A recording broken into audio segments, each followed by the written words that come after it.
Welcome to Thalira Tales, where stories bloom in silence, carrying emotion, mystery, and hidden truth. Step in and let the tale unfold. The buzz of my phone sliced through the silence of my New York City apartment.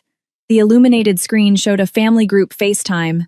I sighed. I'd promised to make it to the Christmas Eve dinner at the family home in Charleston before dessert, but a last-minute feature for Savannah Style magazine had kept me chained to my desk. Now, at 10 p.m., I was in flannel pajamas, my hair in a messy topknot drowning in guilt. I accepted the call. The image stabilized, revealing my parents' dining room.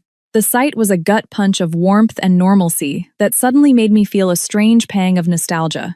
Everything looked just right. Finally, Sophie, my younger sister's voice came through loud and clear, accompanied by an exaggerated pout. "We thought you'd run off with some slick Wall Street guy." "You know how much I love those Wall Street types," I replied, rolling my eyes but with a smile. "I'm so sorry, really. It's been chaos at the office." "Don't you worry, honey." The soft, soothing voice of my mother, Catherine. Her face appeared on screen smiling, but I noticed shadows under her eyes that her makeup couldn't quite conceal. "What's important is that you're okay. Have you eaten anything?" "A sandwich. I'll make up for it with a mountain of pecan pie tomorrow." Then the image shifted and he appeared. Declan, my fiancé. His smile was wide perfect, the one that used to make my stomach do a pleasant little flip. Tonight I only noticed how forced it seemed around the eyes. "Hey, beautiful," his voice was a familiar silk thread. "The table's not the same without you." "We saved your seat." He moved the camera to show my empty chair next to his set, with the same antique white linen placemats. A thoughtful detail, a detail that once would have melted me. "Thanks, Declan." "I really am sorry." "Oh, nonsense. Your work is important." He lowered his voice a little in a tone that was meant to be confidential. "Though your father has been checking his watch every 5 minutes. I think he had a special toast planned." My father, Arthur, leaned into the frame, his expression serious. He always wore his seriousness like other men wore a tie. "No special toasts, Declan. Just wanted to make sure our eldest hadn't gotten lost in that concrete jungle." His tone was dry, but there was a flicker of affection in his gray eyes. "Are you all right, Cassie?" "Yes, Dad. Just work." "Work is the only reliable thing in this life," he declared, as he often did. Then his gaze drifted to someone off-screen. "Ian, say something to this girl, see if you can get her to take better care of herself." The kind face of Dr. Ian Chavez, an old family friend, practically an uncle, appeared on screen. "Cassie, at this rate you'll waste away to nothing. Your mother made a turkey broth that could raise the dead. We're saving you a bowl. Thanks, Uncle Ian. I promise I'll have it tomorrow." The conversation flowed for a few more minutes. Sophie joked about presents. My mother asked about mundane details of my apartment. My father and Ian briefly debated some political news. Declan remained in the foreground, smiling, nodding. It was also normal, it was almost oppressive. It was the picture-perfect image of an American family Christmas Eve, but something was off. A subtle tension like a guitar string pulled too tight. About to snap. Declan raised his left hand, the light glinting off the platinum band of his watch. Then, almost casually, he rested that same hand on the back of my empty chair, his ring finger, where he wore the engagement ring he'd given me 6 months ago, a classic and very expensive solitaire diamond. He tapped the wood gently. "I miss you here," he murmured, looking directly at the camera. "At me. This chair is so cold without you." He pulled his other hand from his pocket. Draped between his fingers was the small diamond bracelet he'd given me for my last birthday. "I found this on the living room floor. You must have dropped it the last time you were here. It almost got lost." A chill ran down my spine. I didn't remember taking that bracelet off at his house. In fact, I was almost certain I had put it away in my jewelry box in New York. "Oh," was all I could manage. "Thanks for keeping it for me. I always take care of what's mine," he said, and his smile widened. His words, which once sounded like devotion, now resonated with a possessive echo that grated on my nerves. Sophie, with her unerring radar for awkwardness, rolled her eyes. "Please, Declan, stop talking like the lead in a cheesy rom-com. You're making everyone uncomfortable and it's giving me heartburn." "Sophie, mind your manners," my mother scolded, but her voice lacked its usual force. It was then that my mother's gaze, which had been wandering across the screen, fixed on something behind the camera in her own dining room. Her warm brown eyes flew wide open. It wasn't a slow movement. It was instant, violent. Her pupils contracted to tiny points, and all the color drained from her face, leaving it the waxy shade of a candle. Her mouth, which had been about to say something, hung open, frozen in a mask of pure terror. The screen was filled with her terrified eyes looking at me but seeing something else, something terrible just out of my field of view. "Cassie," she whispered. Her voice was nothing more than the rustle of dry leaves, a sound that barely made it through the microphone. But I heard it. I heard it with a clarity that cut through every other sound around me. "Honey?" She swallowed hard. Her fingers, pale and bony, appeared in the foreground, gripping the edge of the table. "Don't make a sound," she said, articulating each syllable with a forced, terrifying precision. "Don't speak, you hear me?" I nodded, paralyzed, unable to look away from her transformed face. Tonight she continued, lowering her voice even further to the very edge of a whisper. "Your father will come get you from your apartment. Be ready. Trust me. Don't ask questions now." Her eyes darted for a fraction of a second, looking over my virtual shoulder toward whatever had terrified her. When they returned to me, tears were shining in them. "I love you, sweetheart." The screen went black. The call had been disconnected. I sat on my bed, the warm phone in my hand, the hum of silence filling my ears. The beat of my heart was a wild drum in my chest. What the hell had just happened? What had my mother seen? Why that fear? Why did my dad have to come get me? Why couldn't I ask questions? The normalcy of just a minute ago had been shattered, leaving behind a landscape of confusion and a sharp, cold fear that began to creep up my spine. "Don't make a sound," her words echoed in my head. I got off the bed, my bare feet finding the cold hardwood floor of my own apartment. The place I considered my refuge in New York suddenly felt hostile and full of shadows. The clock read 10:20 p.m. on Christmas Eve. Come get me. Why? Why couldn't I just take a cab to the airport and fly down myself? What was happening in that dining room that warranted that terror in my mother's eyes? The doubt became an urgent physical need. I had to know, had to understand. I opened my bedroom door carefully without making the slightest noise. The hallway of my apartment was dark, silent. On the other side of the country, the dining room door in my parents' house would be closed, but maybe if I called... No, that was crazy. I was in New York. They were in Charleston, a 2-hour flight away. But the image of my mother, pale as death, pushed me. No, I couldn't call her cell. She had told me not to. Don't make a sound. So what? A desperate, absurd idea crossed my mind. The video call app. Sometimes, if it's not closed properly on the other end... No, it was impossible. She had cut the call. I stood motionless in the hallway, my heart hammering in my temples. Declan's phrase echoed again. "I always take care of what's mine." And the bracelet. The bracelet I didn't remember losing. Without thinking further, acting on an instinct I didn't understand, I went to my closet, not for clothes. I opened the small safe set into the wall, hidden behind a row of coats. My jewelry box. I opened it. There were my grandmother's pearl earrings, the gold necklace I got for graduation, a few modern pieces, and Declan's diamond bracelet. It wasn't lost. It was here where I had left it. He had lied. Why lie about something so trivial? The chill in my back intensified. I had to hear. I had to know what was happening in that house. I decided to do the only thing I could think of, call the landline in the kitchen. From there, if someone left the receiver off the hook, maybe I could hear something from the dining room. It was a ridiculous movie plot plan, but I couldn't think of anything better. I dialed the number with trembling fingers. The ringtone sounded once, twice. "Hello," my father's voice, tense, dry. "Dad, it's me," I said, trying to make my voice sound normal. "Sorry to call the landline, my cell battery died." "Is everything okay, Mom?" Cut the call all of a sudden. There was a pause that was too long. I could hear a background murmur of hushed, urgent voices. Yes, everything's fine," my father said too quickly. "A problem with the doorbell. Your mother got startled. Nothing important." His voice sounded strange, hoarse, as if his throat were tight. "The doorbell?" I asked, unable to hide my skepticism. "Cassie," he cut me off, and his tone was now that of a lawyer giving an order, not a father. "Stay in your apartment. Don't go out. I'll come later. I have to sort something out here. Don't call anyone." Understood. It was almost the same thing my mother had told me, but without the terror, with a coldness that chilled my blood. "Dad, what's going on? You're scaring me." "Nothing is going on that I can't handle," he said, and then added more quietly, as if moving away from the receiver. "Catherine, calm down.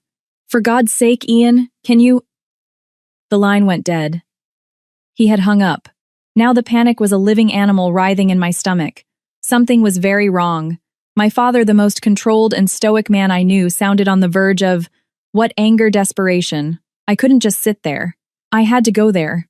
But they had told me not to leave, to stay put, that Dad would come. No, I couldn't wait. I grabbed my cell phone, plugged it in to charge, and with hands that barely obeyed me, I pulled on a pair of jeans and a sweatshirt. Then I went back to the jewelry box. My gaze fell on the pieces.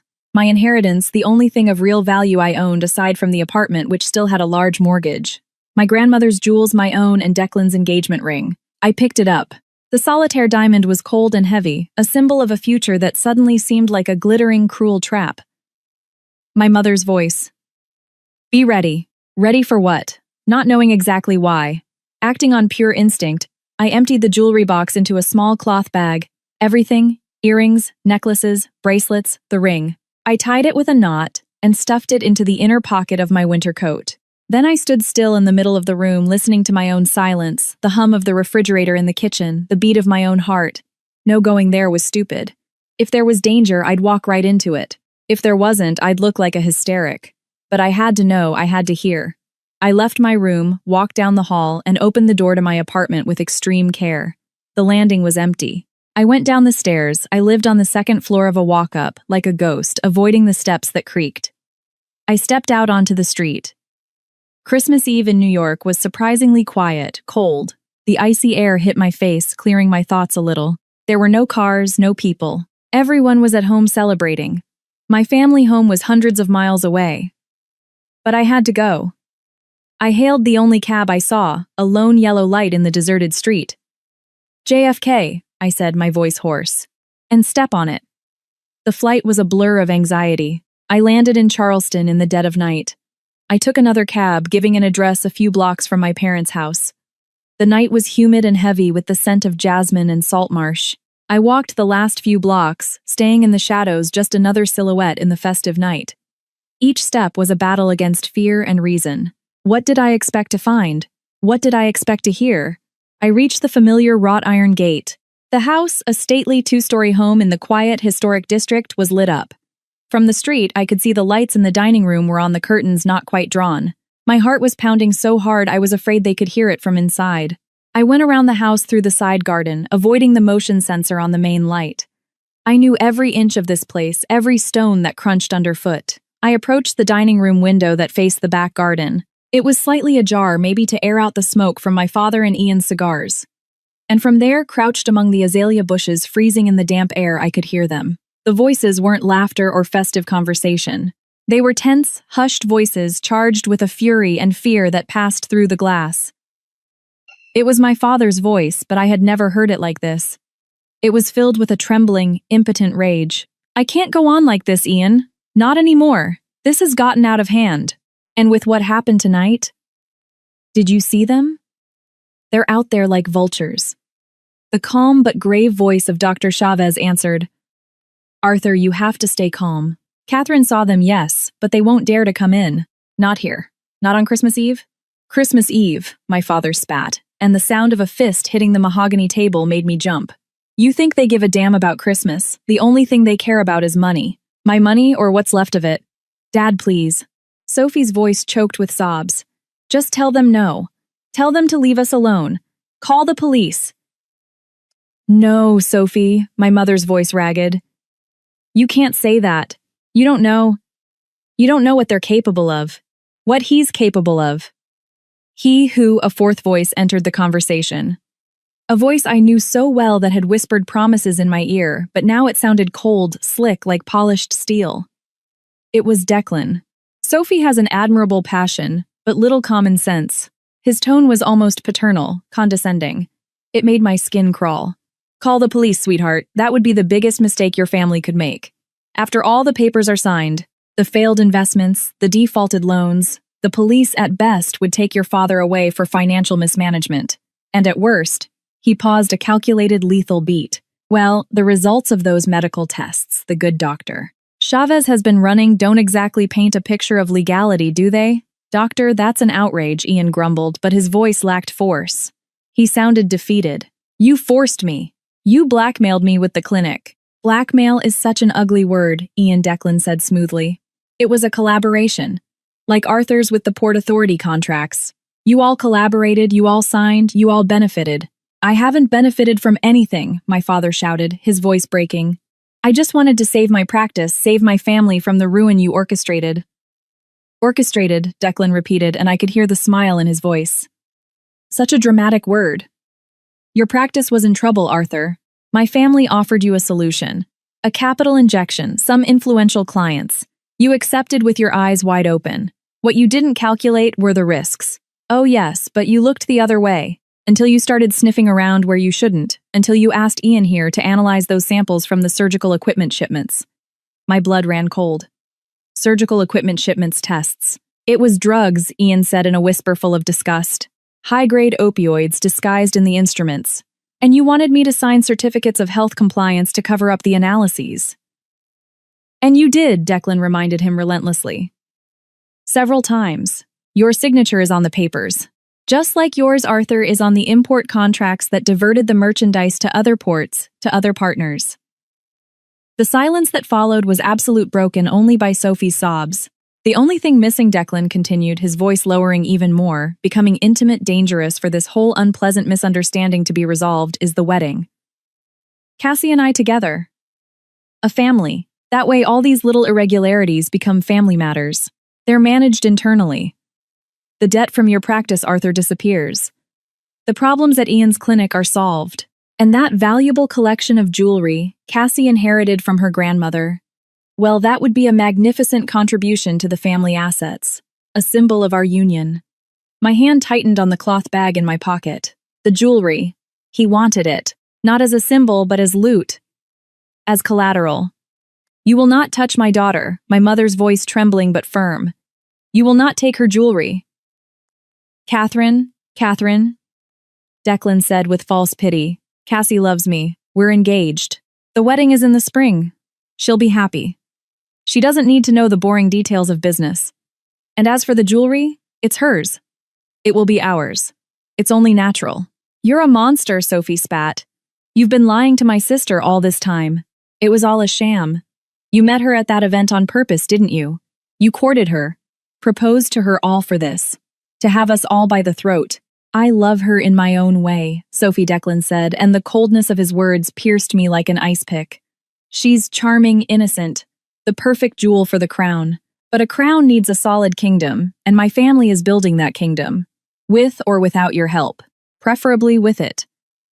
Because if not... He left the sentence hanging. If not, what my father challenged, but his voice was broken. Your practice goes bankrupt in a very loud and shameful way.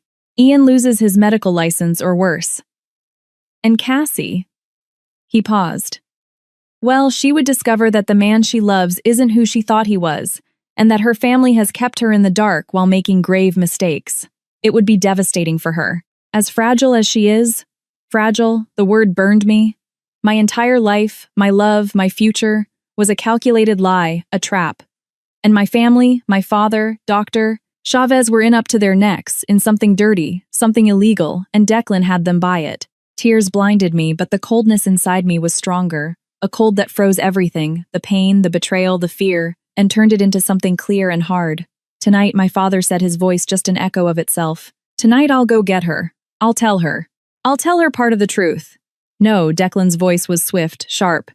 You won't. You'll stay here with your family to make sure you all reflect on your options. I'll go get Cassie. As the concerned fiancé, I'll tell her there was a small family incident, a silly argument, and that it's best if she spends the night with me at my apartment, away from the stress. No, my mother said in a threat of a voice. Don't touch her. I'll only comfort her, Catherine Declan said, and the obscene tone in his voice made me nauseous. And while I'm at it, I'll pick up that jewelry she loves so much to keep it safe.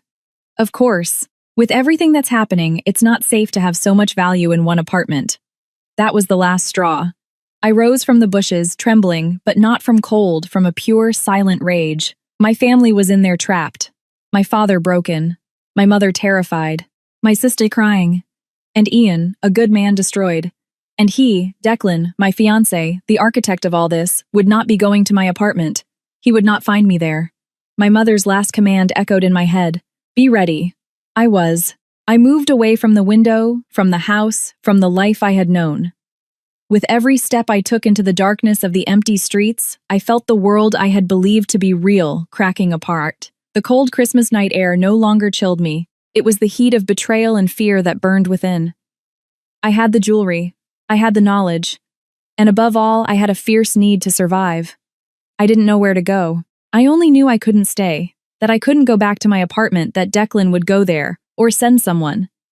I stopped at a corner, panting the vapor of my breath, forming clouds in the frigid air. I took out my phone. The battery was low. I couldn't call home. I couldn't call mutual friends. Declan would know them. Then I remembered. Leah, my childhood friend.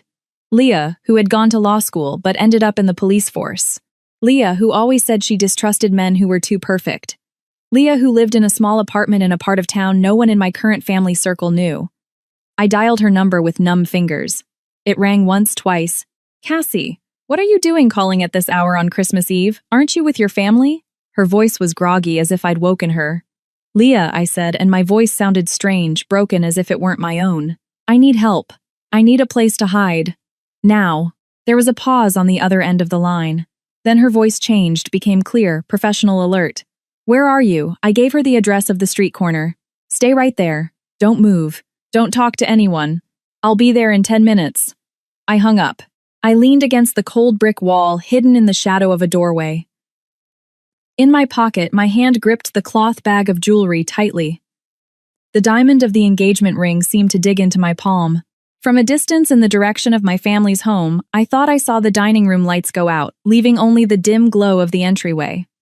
Christmas Eve was over, and with it everything I had believed my life to be. The intercom buzzed like a gunshot in the charged silence of Leah's small apartment in a quiet part of town.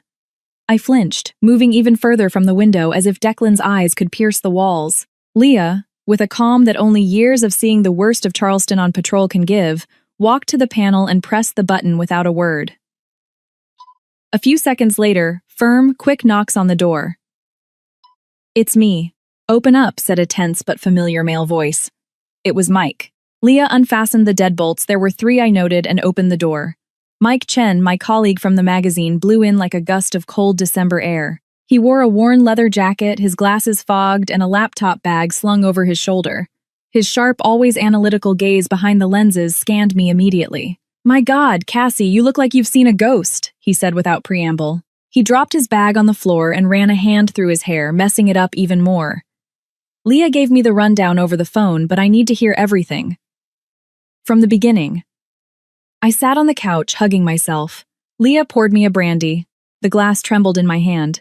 I started to talk. The words came out in fits and starts at first, then in a torrent. The FaceTime call. The terror in my mother's eyes. The escape. The fragments of conversation overheard by the window. Declan's words, the accusations, the drugs, the jewelry. Mike listened motionless without interrupting, taking mental notes. I knew his process. When I finished, he took off his glasses and meticulously cleaned them with the hem of his shirt. Cassie, he murmured finally. This is much more than a scumbag boyfriend. This is organized crime. That's what I'm thinking. Leah nodded, leaning against the counter of the small kitchen. Her expression was hard professional. The Hales own an international logistics company, right? Hale Rapid Cargo. There have always been rumors. Rumors they move more than just appliances. But there's never been any proof. And they have friends, lots of friends in high places. We need proof, Mike said, putting his glasses back on. His gaze was now that of the investigative journalist who had uncovered a couple of minor political scandals. What you heard is crucial, but it's your word against theirs. And your family. He didn't finish the sentence, but I understood. My father and Dr. Chavez were compromised. My dad said he'd been gathering evidence, I said, remembering they'd found him out. That's good. It means there's something tangible. But if Declan and his people are nervous enough to watch the house and make threats on Christmas Eve, it means your father got too close to something big. Mike opened his laptop. I'm going to do some digging. Stuff that doesn't show up in normal Google searches. While he typed, Leah sat beside me. You have the jewelry, I nodded, pulling the cloth bag from my inner pocket. The contents tinkled faintly. I opened it and emptied the pieces onto the coffee table. The solitaire diamond of the engagement ring sparkled under the lamplight as if mocking me. He specifically mentioned them, I said, my voice barely a whisper. He said it wasn't safe to have them in my apartment, that he would put them somewhere safe. A thief who gives a warning, Mike grumbled without looking up from the screen. He doesn't want the jewelry for its value, Cassie. Or not only for that. Your family is old. One of those names with history, but not much liquid cash for generations. No, yeah. My dad's practice does well enough, but not for this. I pointed at the jewelry. This is my maternal grandmother's inheritance. The only thing of real value. And what do you know about its origin? Leah asked, picking up the ruby necklace, the most striking piece. Just family stories. That they belonged to my great-grandmother, that they were brought over from, I don't know, before the war. My grandmother guarded them like her life depended on it. She never wore them. Mike stopped typing. His face had turned pale. Before the war, he repeated. Then he shook his head as if to clear it. First things first. I've been snooping on some forums, dark websites where they discuss things that don't get published. He took a deep breath. There's an ongoing, very discreet investigation by the FBI's Economic Crimes Unit into money laundering through logistics companies operating out of the Port of Charleston and a free trade zone in Miami. The name Hale appears as a person of interest, but there's no movement. Nothing. As if someone put a lid on it. That fits, I said, feeling a new cold pit in my stomach. And then there's this, Mike continued, turning the screen towards us. It was a record from the State Medical Board, a list of inspections. Dr. Ian Chavez's clinic has been inspected 3 times in the last 18 months for excessive prescription of benzodiazepines and other psychotropic drugs, but the reports are always filed without sanctions. Missing documentation. System errors are alleged. Ian would never. I started but fell silent. The Ian I knew, the uncle who treated my childhood sore throats, no. But the terrified man I'd heard in the dining room, that man could have been pressured, blackmailed. And there's more, Mike said, his voice grave. The companies to which these massive prescriptions were billed are empty shell corporations. And one of them appears as a sub-any contractor for Hale Rapid Cargo for cleaning and disinfection services for special containers. Silence settled over the room. The pieces were starting to fit together, forming a monstrous picture. Drugs disguised as medical supplies, falsely prescribed to justify their existence, moved through a logistics company with connections and the money laundered, perhaps through fake investments like the one that had swallowed my father's. Practice. My phone, the new one Leah had given me, a simple burner, vibrated on the table. An unknown number. Leah gestured for me not to pick it up. But then, Leah's personal phone rang. She looked at it and frowned. It's your dad, she said. He called my dad to get this number. I'm patching you through. I took her phone with a trembling hand. Dad, Cassie. His voice was a hoarse whisper filled with an infinite weariness. Are you safe? Are you with Leah? Yes, Dad. I'm safe. And you, Mom, Sophie, we're okay. For now. A background noise like a door closing. Listen to me, sweetheart, and listen carefully. I don't have much time.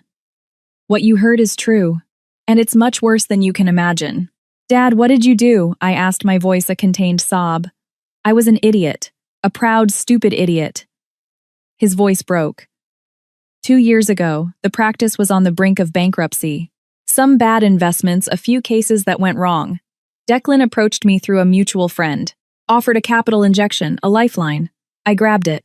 I signed contracts. I didn't read carefully enough. He introduced me to important clients. At first, everything went well, too well. Then, small legal tweaks in import documents, ambiguous clauses, jurisdictional detours. I looked the other way, thinking they were aggressive but legal practices. Until Ian came to me, scared to death. The drugs, I whispered. Yes, my father said, and the word sounded like a sigh of agony. He discovered that some of the sterile medical equipment Declan's company was importing and distributing to private clinics wasn't so sterile. It came with extras. He refused to sign the certificates. And then they showed him pictures of his little girl leaving school, of his wife going into the grocery store. I felt the world tilt. Oh my God. They showed me similar pictures of you, Cassie. Of Sophie. Of your mother. And they reminded me of the contracts I'd signed. I was legally responsible.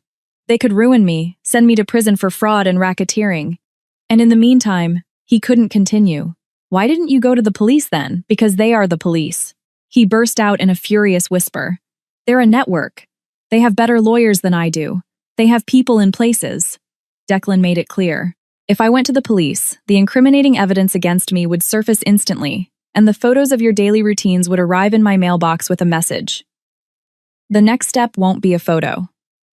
And I believed God.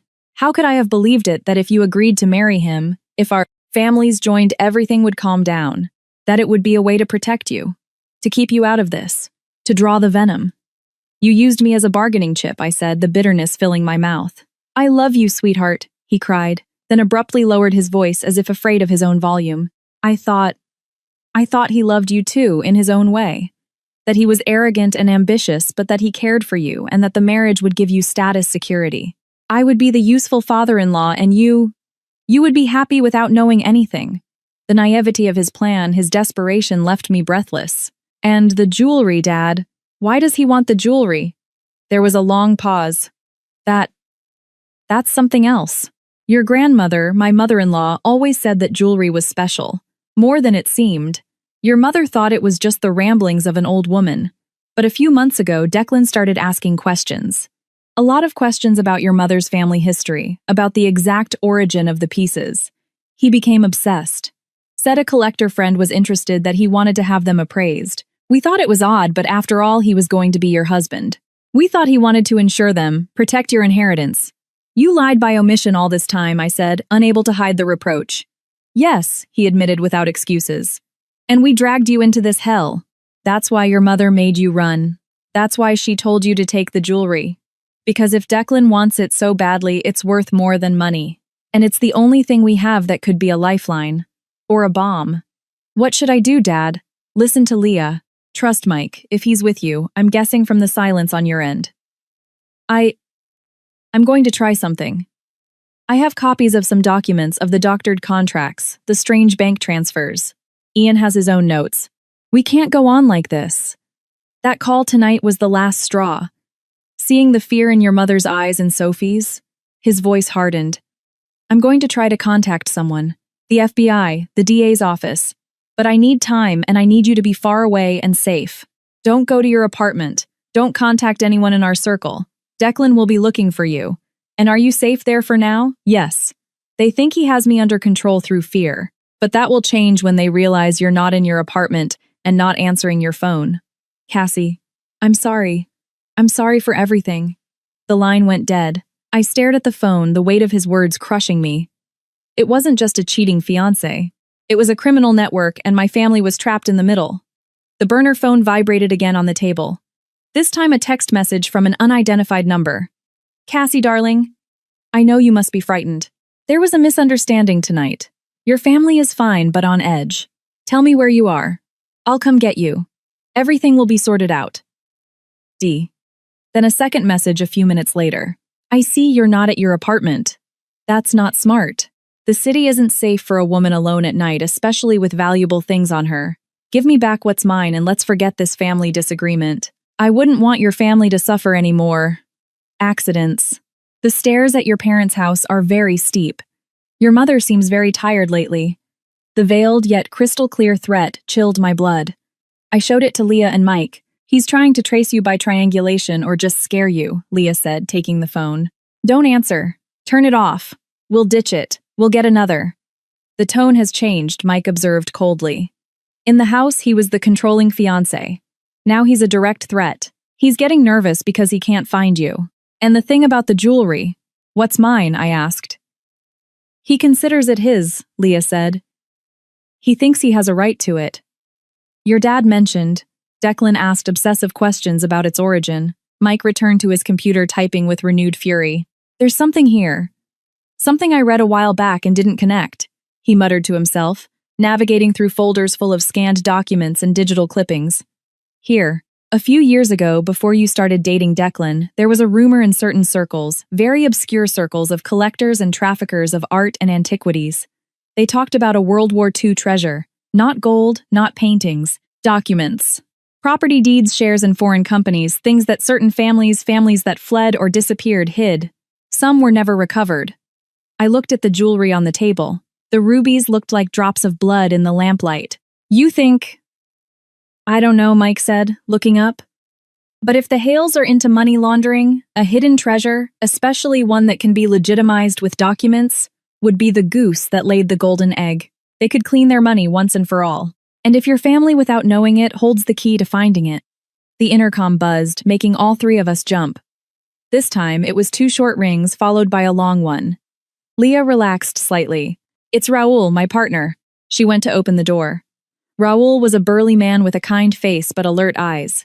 He brought a plastic bag with clothes and 2 new burner phones. "I've been circling your street, Cassie," he said, greeting me with a nod. "No one's watching Leah's building for now. But there's an unmarked black sedan parked 2 blocks down with 2 guys inside. They're not exactly eating donuts. They've been there since I arrived half an hour ago." "Can you describe them?" Leah asked, turning professional. "One's bald with a tattoo on his neck, peeking over his collar. The other's younger in a hoodie. Car's an old Audi, a 6 license plate partially smeared. Not their usual way of operating. They're too obvious. Either they want us to see them, or they're desperate. Desperate because Cassie slipped away," Mike concluded. "And because the jewelry isn't where it should be." "We have to move her," Leah said decisively. "This apartment is safe, but not long-term if they've already identified my connection to you." "Raoul, can you take her to that place?" Raoul nodded. "The safe apartment is ready. It's a place we sometimes use for witnesses. Well, for delicate situations. Nothing fancy but clean and anonymous." "I'm going with her," Mike said, closing his laptop. "I need a secure connection to keep digging. And if there's something in that jewelry, we need to find out what it is." I looked at my friends, these 2 people who had jumped to my aid without hesitation. Leah with her steel resolve, Mike with his relentless brain, Raoul with his calming presence. They weren't my family, but in that moment they were my only anchor. "Thank you," I said, my voice weak. "I don't know." "Don't, Leah," cut me off, coming over and taking my hands, which were ice cold. "You're my friend. This is what we do." Then she looked at the jewelry. "Put it away. Don't let it out of your sight. Ever." I gathered the pieces one by one and put them back in the cloth bag. The engagement ring was the last. I held it between my fingers, watching the light create cold flashes in its perfect cut. It no longer represented a future. It represented deceit, manipulation, threat. With a sharp movement, I tossed it into the bag with the others. "Let's go," Raoul said, peeking carefully out the window. "We'll go out through the garage. My car's down there. You, Mike, behind me, Cassie in the middle. And put this on." He tossed me a baseball cap and a loose dark jacket that wasn't mine. I put them on, hiding my hair under the cap. The exit was quick and silent. We went down the service stairs to the building's basement, a labyrinth of pipes and metal doors. Raoul's car, a discreet gray sedan, was parked next to a pile of boxes. We slipped inside. He drove without hurry, but with determination, taking a roundabout route through side streets, his eyes constantly checking the rearview mirrors. No one followed us, or if they did, they were very good. The safe house turned out to be a small studio in a 1970s building in a nondescript part of town. Functional furniture. It smelled of cleaning supplies. The windows faced an inner courtyard. Anonymous. Safe. Raoul stayed for a moment, making sure everything was in order. "Stay here. Don't go out. I'll keep an eye on the area. Leah will be in touch. You have my number on the new phone for emergencies." When he left, silence fell over the small apartment. Mike connected his laptop, creating a secure Wi-Fi network through his phone. I collapsed onto the sofa bed exhausted. The clock read 3 a.m. Christmas Eve was over. It was Christmas Day and my world was in pieces. Why, I asked aloud to no one in particular. Why me? Why my family? Mike stopped typing. "It's not personal, Cassie." Or it wasn't at first. "Your father was a useful link, a respectable lawyer. You were the easiest way in to ensure his cooperation. You're smart, beautiful, from a good family. The perfect bait. Love is blind. And the jewelry." He shrugged. "That might have been an added bonus. Or it might be the real prize. We don't know yet." And now, what I asked, feeling small and lost. "Now," Mike said, the screen illuminating his serious face, "we investigate. Your father is going to try to make his move. We have to prepare ours. We need to find Declan's weakness, something more than just rumors and conversations recorded in your memory. And what if I go to the police? With what I know, with what my dad can tell them." Mike shook his head slowly. "It's risky. If the investigation into the Hales is stalled, as it seems there might be someone inside slowing it down. Your report could go nowhere. Or worse, alert them. We need something solid, something they can't ignore. The papers your father has Ian's evidence. His gaze fell on the cloth bag I was clutching to my chest. And whatever is behind this, the new phone rang. It was Leah. Cassie, listen. I just got word from work. Her voice was strange, tense. There's been an incident at your parents' house. I sat up straight. What? What happened? It's been reported as an attempted robbery. Someone forced the back garden door, but nothing was taken. Just a mess. A robbery where nothing is stolen. Exactly. It's a message, Cassie. We can get in whenever we want. Your dad just called too. He's a wreck. Says Declan was there an hour ago, worried about your family argument. He offered to go look for you himself. Your dad told him you were at a friend's house upset, didn't want to talk to anyone. Declan either bought it or pretended to.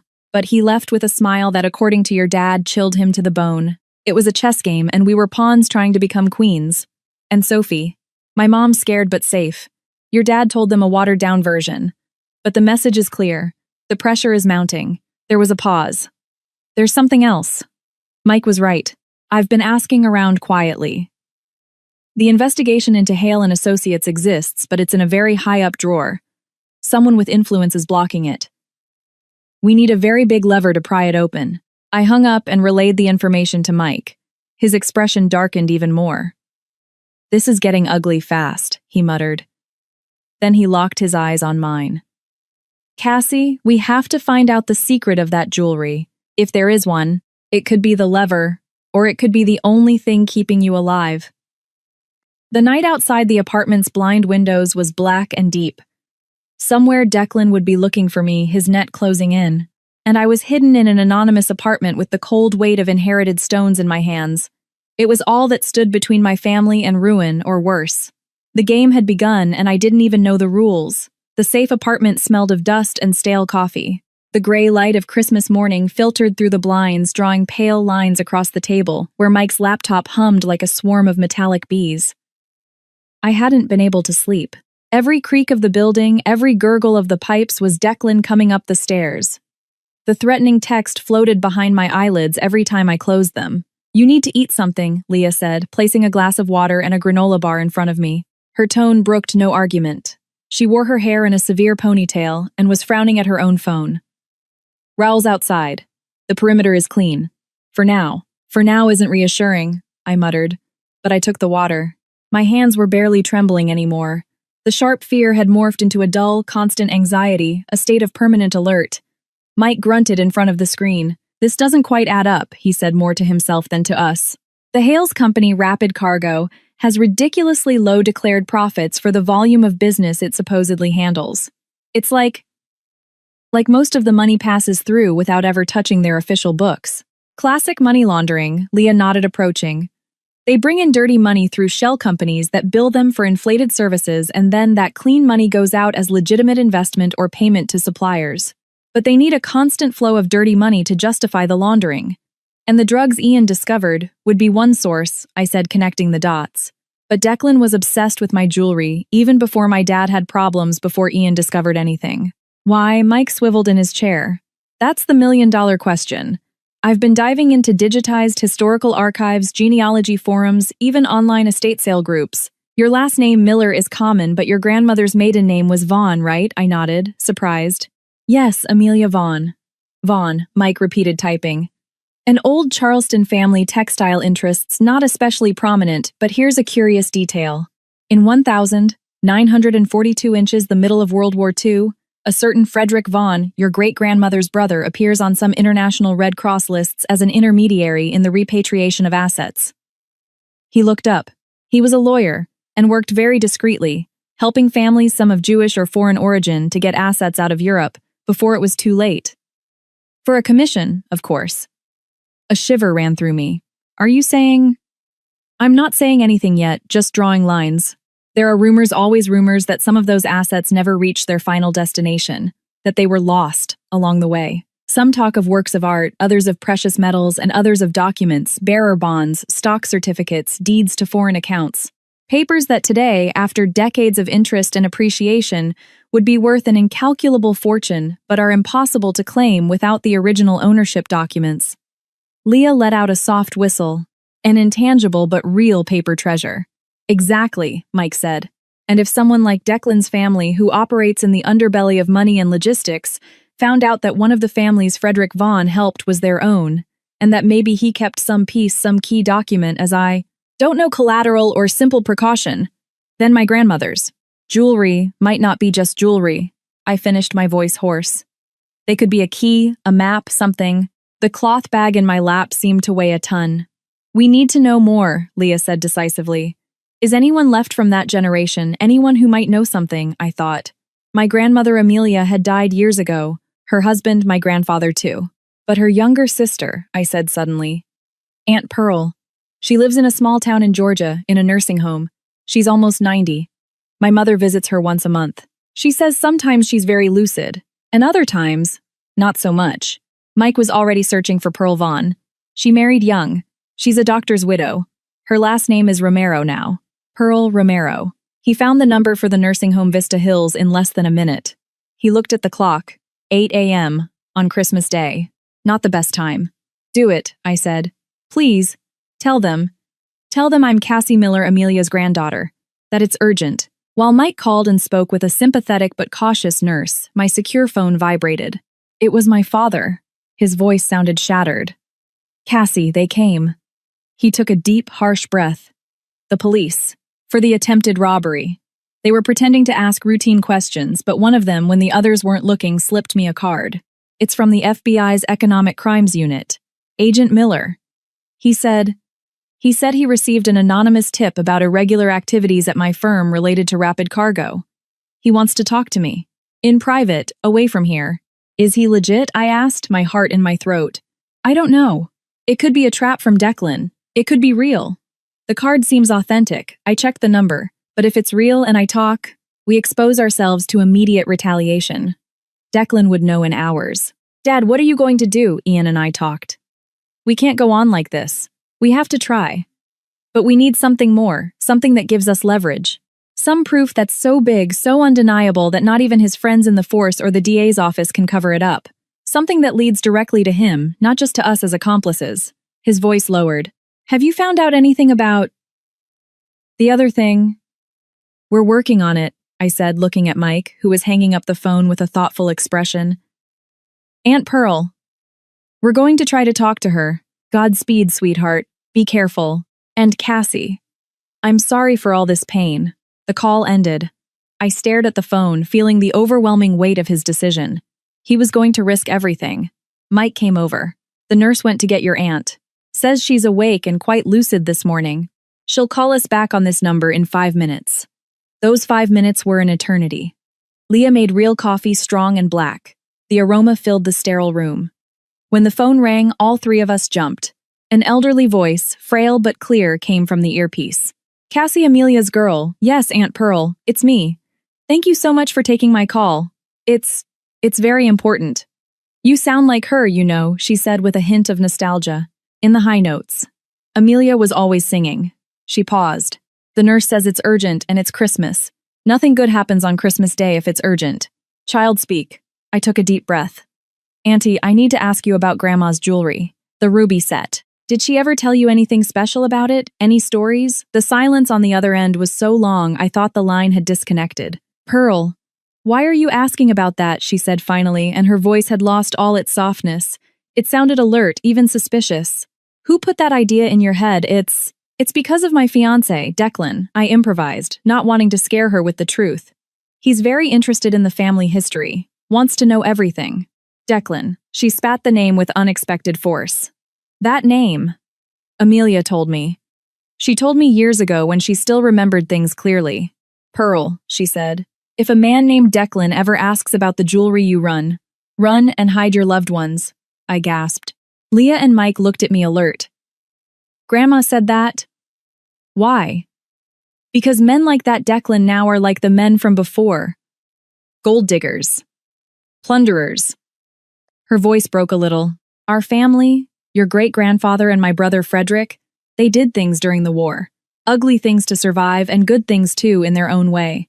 They helped some people save something. But Frederick was ambitious. He kept things. Not everything that passed through his hands reached its destination.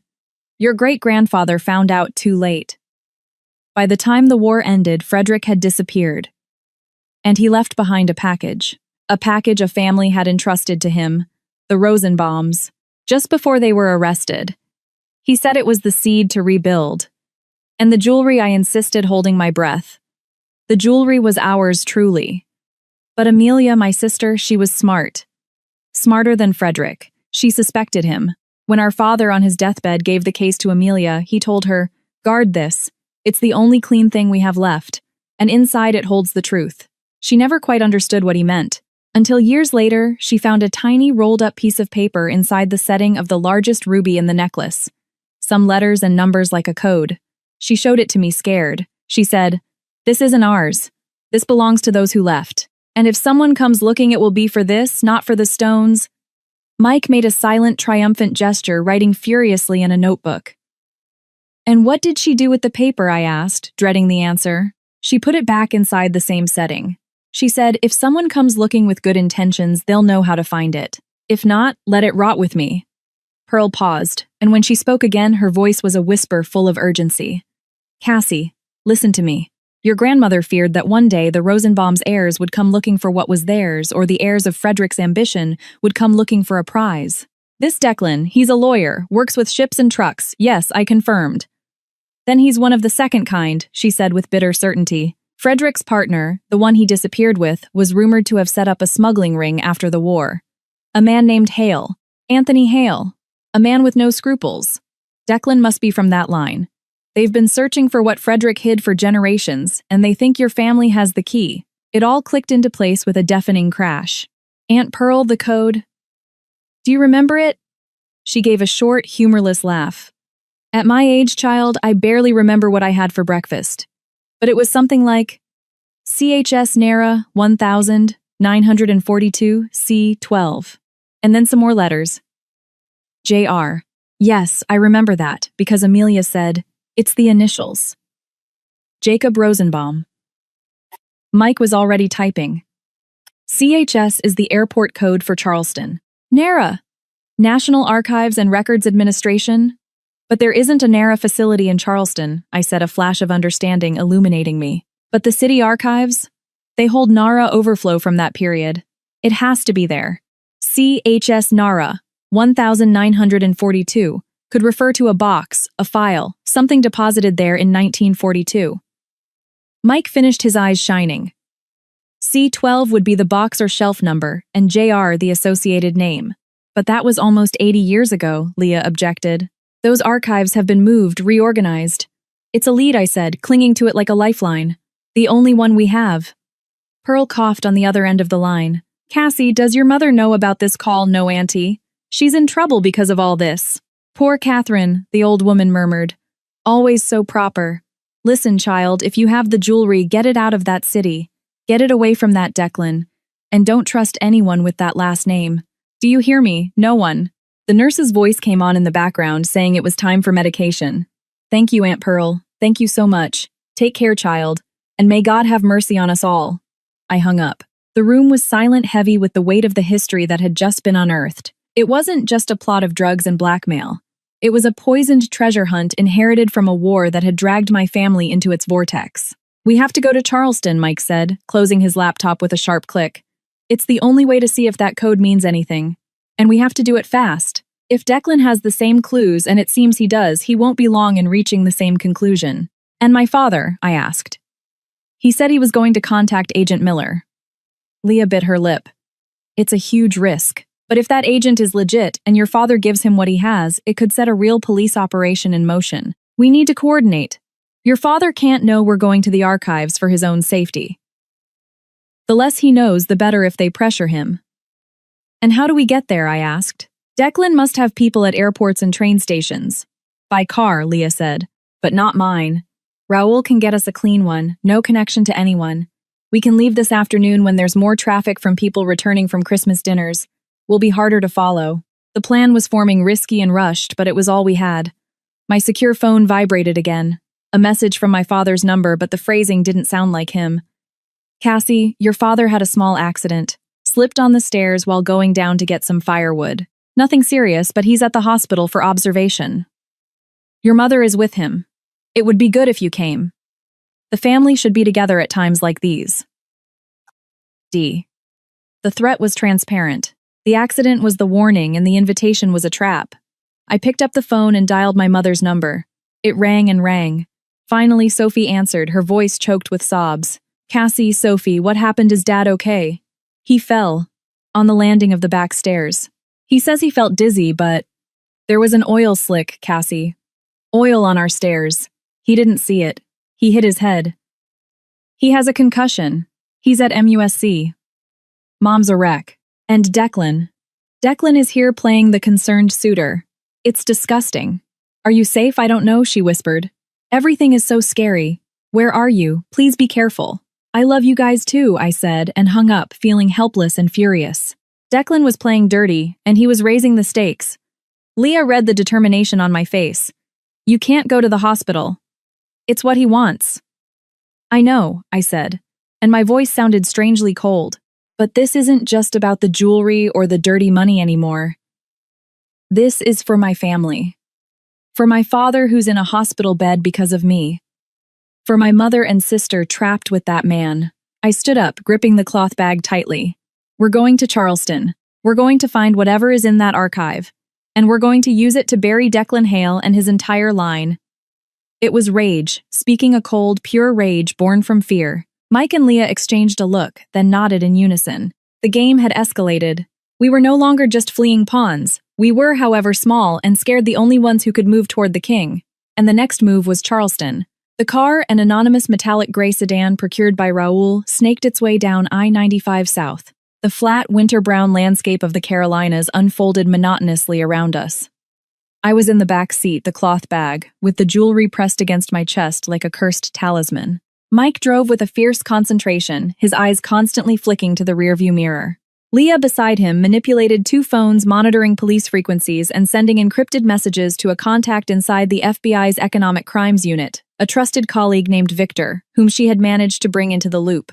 The silence was thick, broken only by the hum of the engine and the whisper of the heat. Every mile that took us further from the immediate threat was both a relief and a condemnation. Relief from the physical distance from Declan, condemnation for the feeling of fleeing, leaving my family in the lion's den. Your dad's stable, Leah said without looking up from the screen. Still under observation at MUSC. Your mom and Sophie are with him. Declan left an hour ago, according to my contact at the hospital. Said he had urgent business to attend to. She paused. He's posted a man at the door to the room. Says it's for security, given the robbery attempt. The doctors didn't protest. A jailer, I snorted, pressing my forehead against the cold window glass. He's got them watched. Yes, but as long as they're in a public hospital, it's harder for him to act directly. It's their shield for now.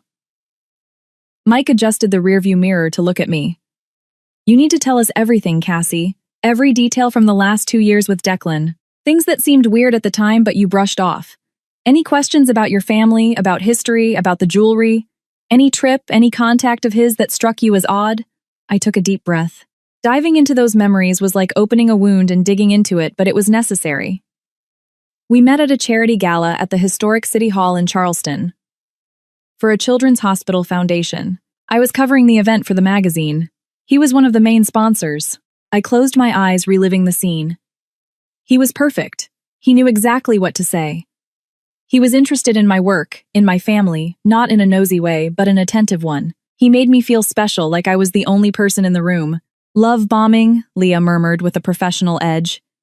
He saturates you with attention and affection at first to win your trust and isolate you. It worked, I admitted bitterly. My friends said he was too good to be true. Sophie never trusted him. Said his smiles didn't reach his eyes. And when did he start asking about your family? Mike probed. Slowly. At first it was general things, then more specific. He got obsessed with my maternal grandmother, with her history. She must have been a fascinating woman, he'd say. It's a shame there aren't more portraits, more documents from that era. He even took me to the cemetery where she's buried in Georgia once. I thought it was romantic. Macabre, but romantic. Information gathering, Mike said, making mental notes. And the jewelry. I wore them to a formal dinner. A few months after we started dating. The ruby necklace. His eyes lit up, not with admiration, but with greed. He hid it quickly, but I noticed. He said, "They're exquisite from another time. You should have them appraised, insured." Then he started bringing up a friend of his in conversation, a supposed expert in historical jewelry from Geneva. He insisted several times that the expert should see them. Leah turned her head. "And you gave him the jewelry?" "No, of course not. They were my grandmother's. I told him it wasn't necessary that they were kept safely." He got angry. It was the first time I saw his temper. It was brief, a flash of rage, but it was real. Then, he apologized. Said he only wanted what was best for me and my inheritance.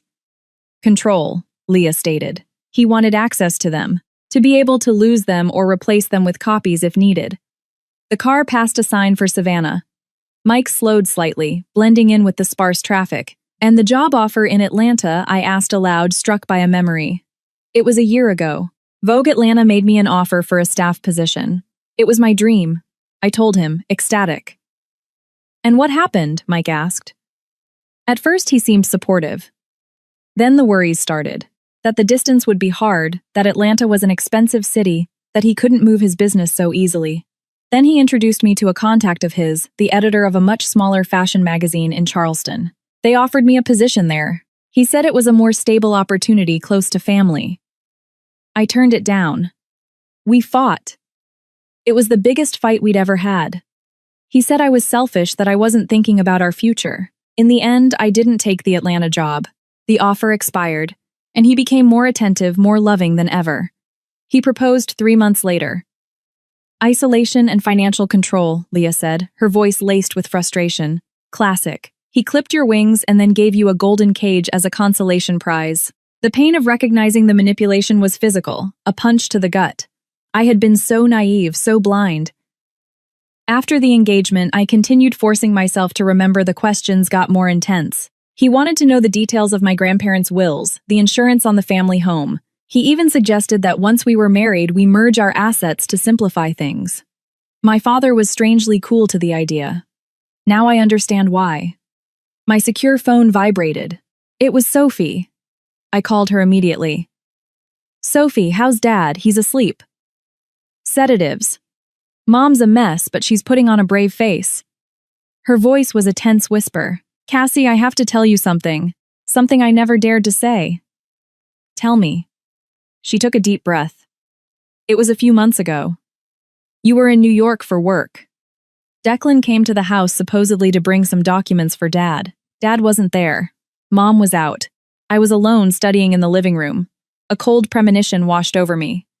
"What happened, Sophie?" He sat down. "Too close. Started asking questions about you, but in a weird way. Do you think she's happy with me? Does she talk about me when I'm not around?" Then he put his hand on my knee. He said I was very mature for my age, very smart, that men like him liked women with character. Her voice trembled with disgust. I pushed his hand off and told him to leave. He laughed, Cassie. He said, "No need to be so dramatic. It was just a compliment. But if you ever need anything, money, a favor, you know where I am. Your sister doesn't have to know everything." Nausea rose in my throat. "Oh my God, Sophie. I didn't tell you because I didn't know how. You were so in love. And I thought, maybe I misinterpreted it, or maybe it was my fault for being too, I don't know. But now, seeing what he is, I know what it was. It was a test to see if he could manipulate me too, to have something else to blackmail the family with." "It wasn't your fault," I said with a firmness I didn't feel. "None of this is your fault. He's a predator." "I know," she said, and I noticed a new tone of determination in her voice. "That's why I'm calling." Last night, after Dad's accident, Declan stayed for a while. He was talking on the phone in the garden. He thought no one could hear him, but I was in the kitchen with the window cracked open. I sat up straight in the seat. "What did he say?" "He was talking to someone, didn't say a name. He said, 'The old doctor has disappeared. Got spooked more than he should have after last night's scare. We need to find him before he decides to do something stupid.' And then he said," she paused, her voice dropping even lower. He said, "The girl has to have the jewelry. And if she doesn't have it, she knows where it is. Find her. Use whatever it takes. But the deadline is running out. Our partners in the East are not patient. Partners in the East. The network extended beyond the US. And Dr. Chavez had disappeared. He had tried to do something stupid, probably go to the police, and they had caught him. Sophie, you have to be so careful, I said, panic tightening my chest. Don't confront him. Don't give him any reason. Don't worry about me, she said with a bravery that sounded fragile. You take care of yourself, Cassie. Find whatever it is they're looking for and use it to crush him. For all of us. She hung up. I told Mike and Leah about Ian. Mike swore, hitting the steering wheel with the palm of his hand. If they have him, he's dead. If he escaped, he's in the same boat as us. We have to assume they have him, Leah said with professional coldness. And what? Sooner or later he'll talk. Or your father under pressure will break and tell Declan you know something about the archive. We have to move faster. A heavy silence filled the car. The highway seemed endless. Rage and fear boiled inside me, a toxic mix. It was no longer just betrayal. It was a dirty war, and my family were hostages. It was then I made a decision. I took out the secure phone, not the one I used to talk to my family or Leah, but the other one, the one Declan had used to threaten me, which I had kept turned off in a separate pocket. What are you doing? Leah asked, alarmed. I'm done hiding, I said, and my voice sounded strangely serene. He thinks he has me cornered, scared. It's time he knew he doesn't. I turned on the phone, ignoring Leah's protests. I dialed the number from which I had received the threats. It rang twice before he answered. Cassie. Declan's voice was soft, almost tender, a repulsive disguise. What a pleasure to hear your voice. Your father is doing better, by the way. He'll recover. Cut the crap, Declan, I said, and the coldness of my own voice surprised me. I know about Dr. Chavez. I know you have him. Or what's left of him.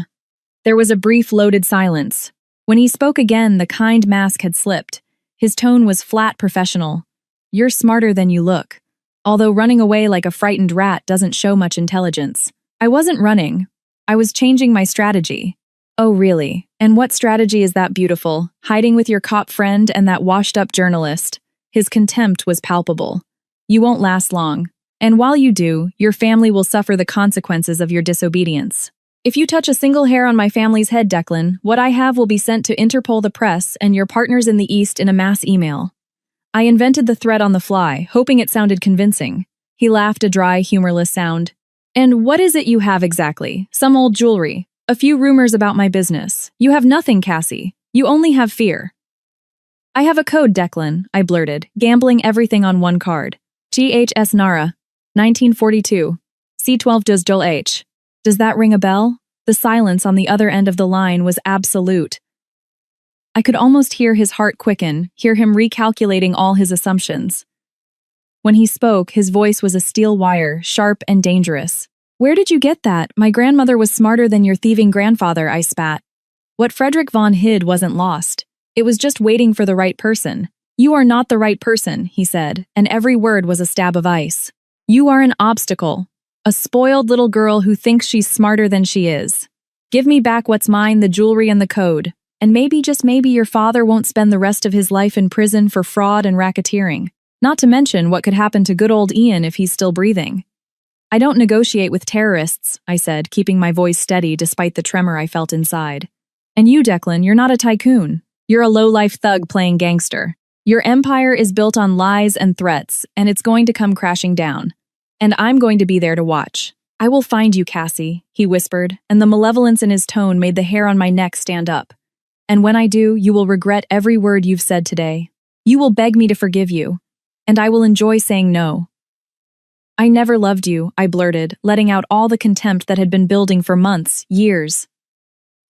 Now I just despise you. I hung up before he could respond. I turned off the phone and threw it on the floor of the car as if it had burned me. I was panting, my hands shaking. Mike and Leah were staring at me, impressed and worried. Mike exhaled. You just lit a fire under him. It was necessary, I said, leaning back in the seat exhausted. Now he knows that we know. That we're not just scared victims. That we have something he wants. That makes us a threat, but it also buys us a little time.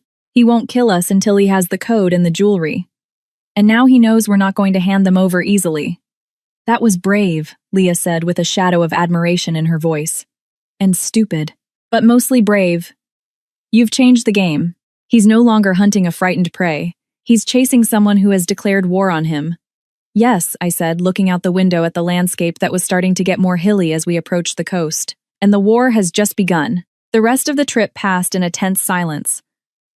Mike drove like a man possessed, pushing the speed limit whenever it was safe. Leah was immersed in her screens, getting updates. Bad news, she announced, suddenly her face grim.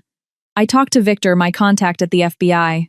Agent Miller, the one who gave your dad the card, was reassigned overnight to a cyber piracy case in Buffalo, New York. An excuse to get him out of the way, I muttered. Exactly. And there's more. The investigation into Hale and Associates was officially closed this morning. Lack of evidence. All neat and tidy. So we can't trust the feds, Mike summed up. Not officially, not entirely, Leah said. Victor is reliable, but he's alone, and he's scared. He says the order to close the case came from very high up, which means someone with political or judicial power is protecting the Hales. It was like swimming against an increasingly strong current. Every door was closing, every exit blocked. All we have left is the archive, I said, stroking the cloth bag. There has to be something there. Or there was something, Mike corrected somber. It's been almost a century, Cassie. Papers get lost, destroyed, stolen. We have to try, I insisted, with more faith than I felt. Leah looked at her watch. We'll be in Charleston in an hour. I've contacted a history professor at the university, a friend of a friend. He specializes in World War II and the archives of that era. His name is Samuel Cohen. I gave him a diluted version that we're looking for genealogical information on the Rosenbaums. He's agreed to help us discreetly. Cohen, a Jewish surname. Maybe it wasn't a coincidence. The entry into Charleston with its church steeples silhouetted against the cloudy afternoon sky should have been a relief, but I only felt a greater oppression. This city where I had met Declan, where I had believed in a happy future, was now just the stage for a desperate search into the past. We checked into a cheap, anonymous motel on the outskirts of the city, paying in cash. Samuel Cohen met us in his office at the College of Charleston's history department late in the afternoon when the halls were empty.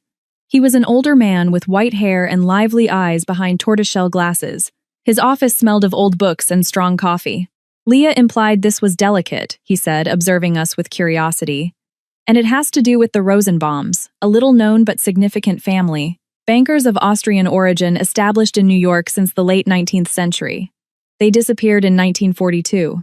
Rumor is they were helped to escape, but that part of their fortune, the most liquid part in the form of bonds and documents, was lost along the way. Lost or stolen? Mike asked direct. Cohen shrugged. In that chaos, the difference was sometimes subtle. Frederick Vaughan had a reputation as an opportunist. He helped people in exchange for a cut. With the Rosenbaums, the cut must have been considerable. It was said he not only took his commission, but also kept the most valuable package, a set of documents that gave access to accounts in Switzerland and shares in American companies. A paper treasure, as some called it. And the code, I asked, holding my breath. KS Nara, 1642. Say tu unbus. J.R. Cohen's eyes lit up. CHS Charleston. Nara National Archives. The Charleston City Archives building was used as a secure deposit for Nara-related materials during the war. He went to a shelf filled with binders. Many institutions evacuated their archives to what they believed were safer territories. The Charleston Archive received several lots. They were cataloged with origin and destination codes. He scanned some notes. Yes, here. Nara held assets deposited in Charleston. 1942 year of arrival. C12 would be box number 12 inches that lot. And J.R., I asked, my heart pounding. Jacob Rosenbaum Cohen said without hesitation. The patriarch of the family. If there's anything, it would be in that box. The problem, he winced, is that those archives have been restored, reorganized, partially moved. Those wartime funds are now in the South Carolina Historical Society archives, and access is restricted. You need a special permit and a convincing academic reason. We don't have time for permits, Leah said. Cohen looked at the three of us, understanding the gravity in our faces. He sighed. I know the chief archivist. I owe him a favor. I can get you an express research visit for one of my PhD students. He looked at Mike and his two research assistants. First thing tomorrow morning. but it will be a 1-hour window maximum, and you'll have to know exactly what you're looking for. What would we be looking for? I asked. Any document with the seal or signature of Jacob Rosenbaum or Frederick Vaughn as an intermediary. Letters, wills, inventories. Especially if there's a key, a numerical reference, or a diagram. The Rosenbaums were bankers. Their secrets would be encrypted, but in the style of the era. Notes in the margins, numerical codes within innocuous texts. We left Cohen's office with a mix of hope and anxiety. We had a destination, a path, but it was narrow and full of obstacles. Back at the motel, my secure phone vibrated. It was a message from an unknown number, a link to an article from a local Georgia news site. The headline read, "Renowned local physician dies in traffic accident." The subheadline, Dr. Ian Chavez lost control of his vehicle on a county road. There were no witnesses. The photo showed the car smashed against a tree, the same model Ian drove. The world collapsed on me. They caught him. He talked. And they silenced him. The message that accompanied the link was short from the same number Declan had called from hours before. A sad accident. The roads are very dangerous when it's cold. Be careful where you walk, Cassie. The next curve could be yours. D. The threat was no longer veiled. It was a promise. And they had just fulfilled the first part. Ian was dead, and we were next. The South Carolina Historical Society, housed in a magnificent old fireproof building in the heart of Charleston, was an oasis of sepulchral silence. The smell of old wood, aged paper, and a faint hint of dampness permeated the high steel shelves that were lost in the gloom of the vaulted ceiling. Samuel Cohen had gotten us the pass. Mike was the PhD student researching exile networks, and Leah and I were his assistants. We wore fake credentials and a nervousness that grew with every step. The chief archivist, a thin man with a weary expression named Mr. Leopold, had received us with skepticism, but without asking many questions, merely pointing to a secluded table in a side room. The NARA CHS 1942 lot is in deep storage. It's not digitized. I'll have to bring the physical boxes. They're heavy and fragile. His gaze scanned us. 1 hour. Not a minute more. And no flash photography. While we waited, we listened to every noise. Mr. Leopold's footsteps echoing in the stone silence, the slight creak of a door in some other room. Mike had his laptop open, displaying old maps of Charleston as a cover. Leah watched the entrance, her posture rigid, her eyes scrutinizing every shadow. If Declan knows about the code, Mike murmured, without looking up from the screen and assuming Cohen is right about the interpretation, it's possible he's also deduced the destination. He could have someone here. Cohen is trustworthy, Leah whispered, but his phone could be tapped. Or the archivist could be bought. In this world, everyone has a price. You're not helping, I grumbled, my fingers stroking the cloth bag inside my backpack. The physical presence of the jewelry was both a comfort and a curse.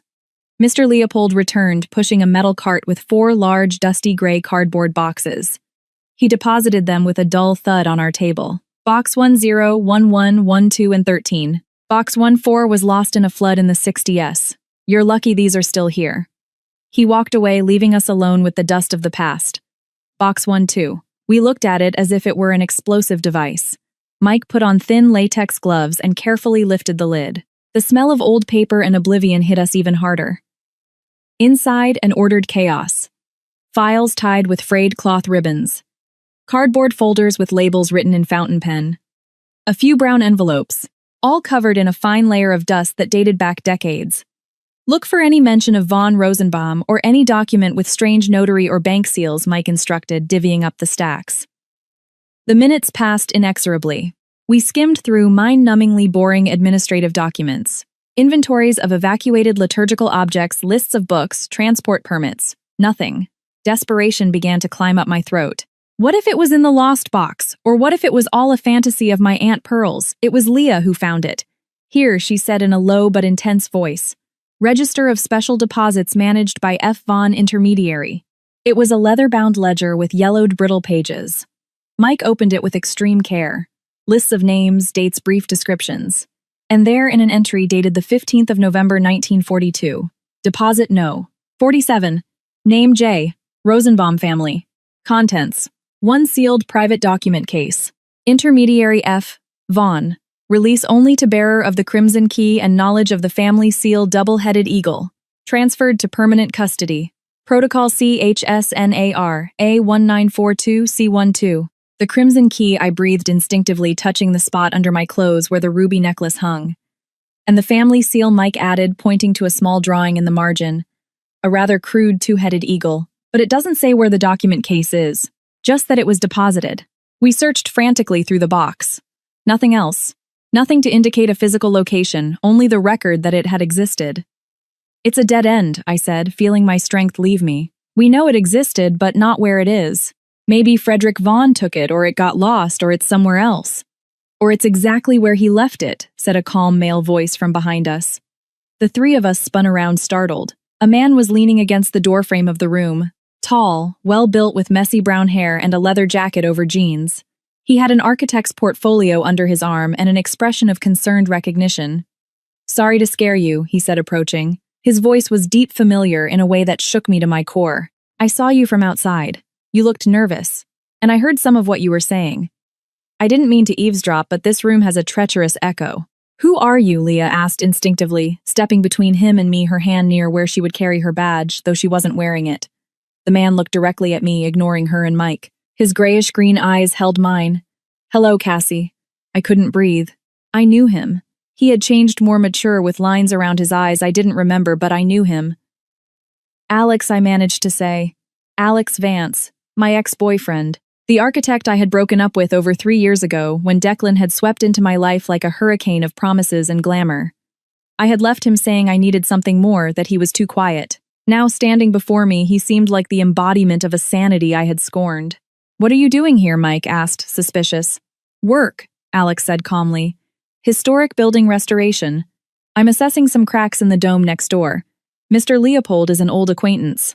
He mentioned there were some very intense researchers looking at the wartime funds, and when he described a dark-haired woman with wide eyes, I knew it was you. His gaze swept over my face, my tense posture. You've changed.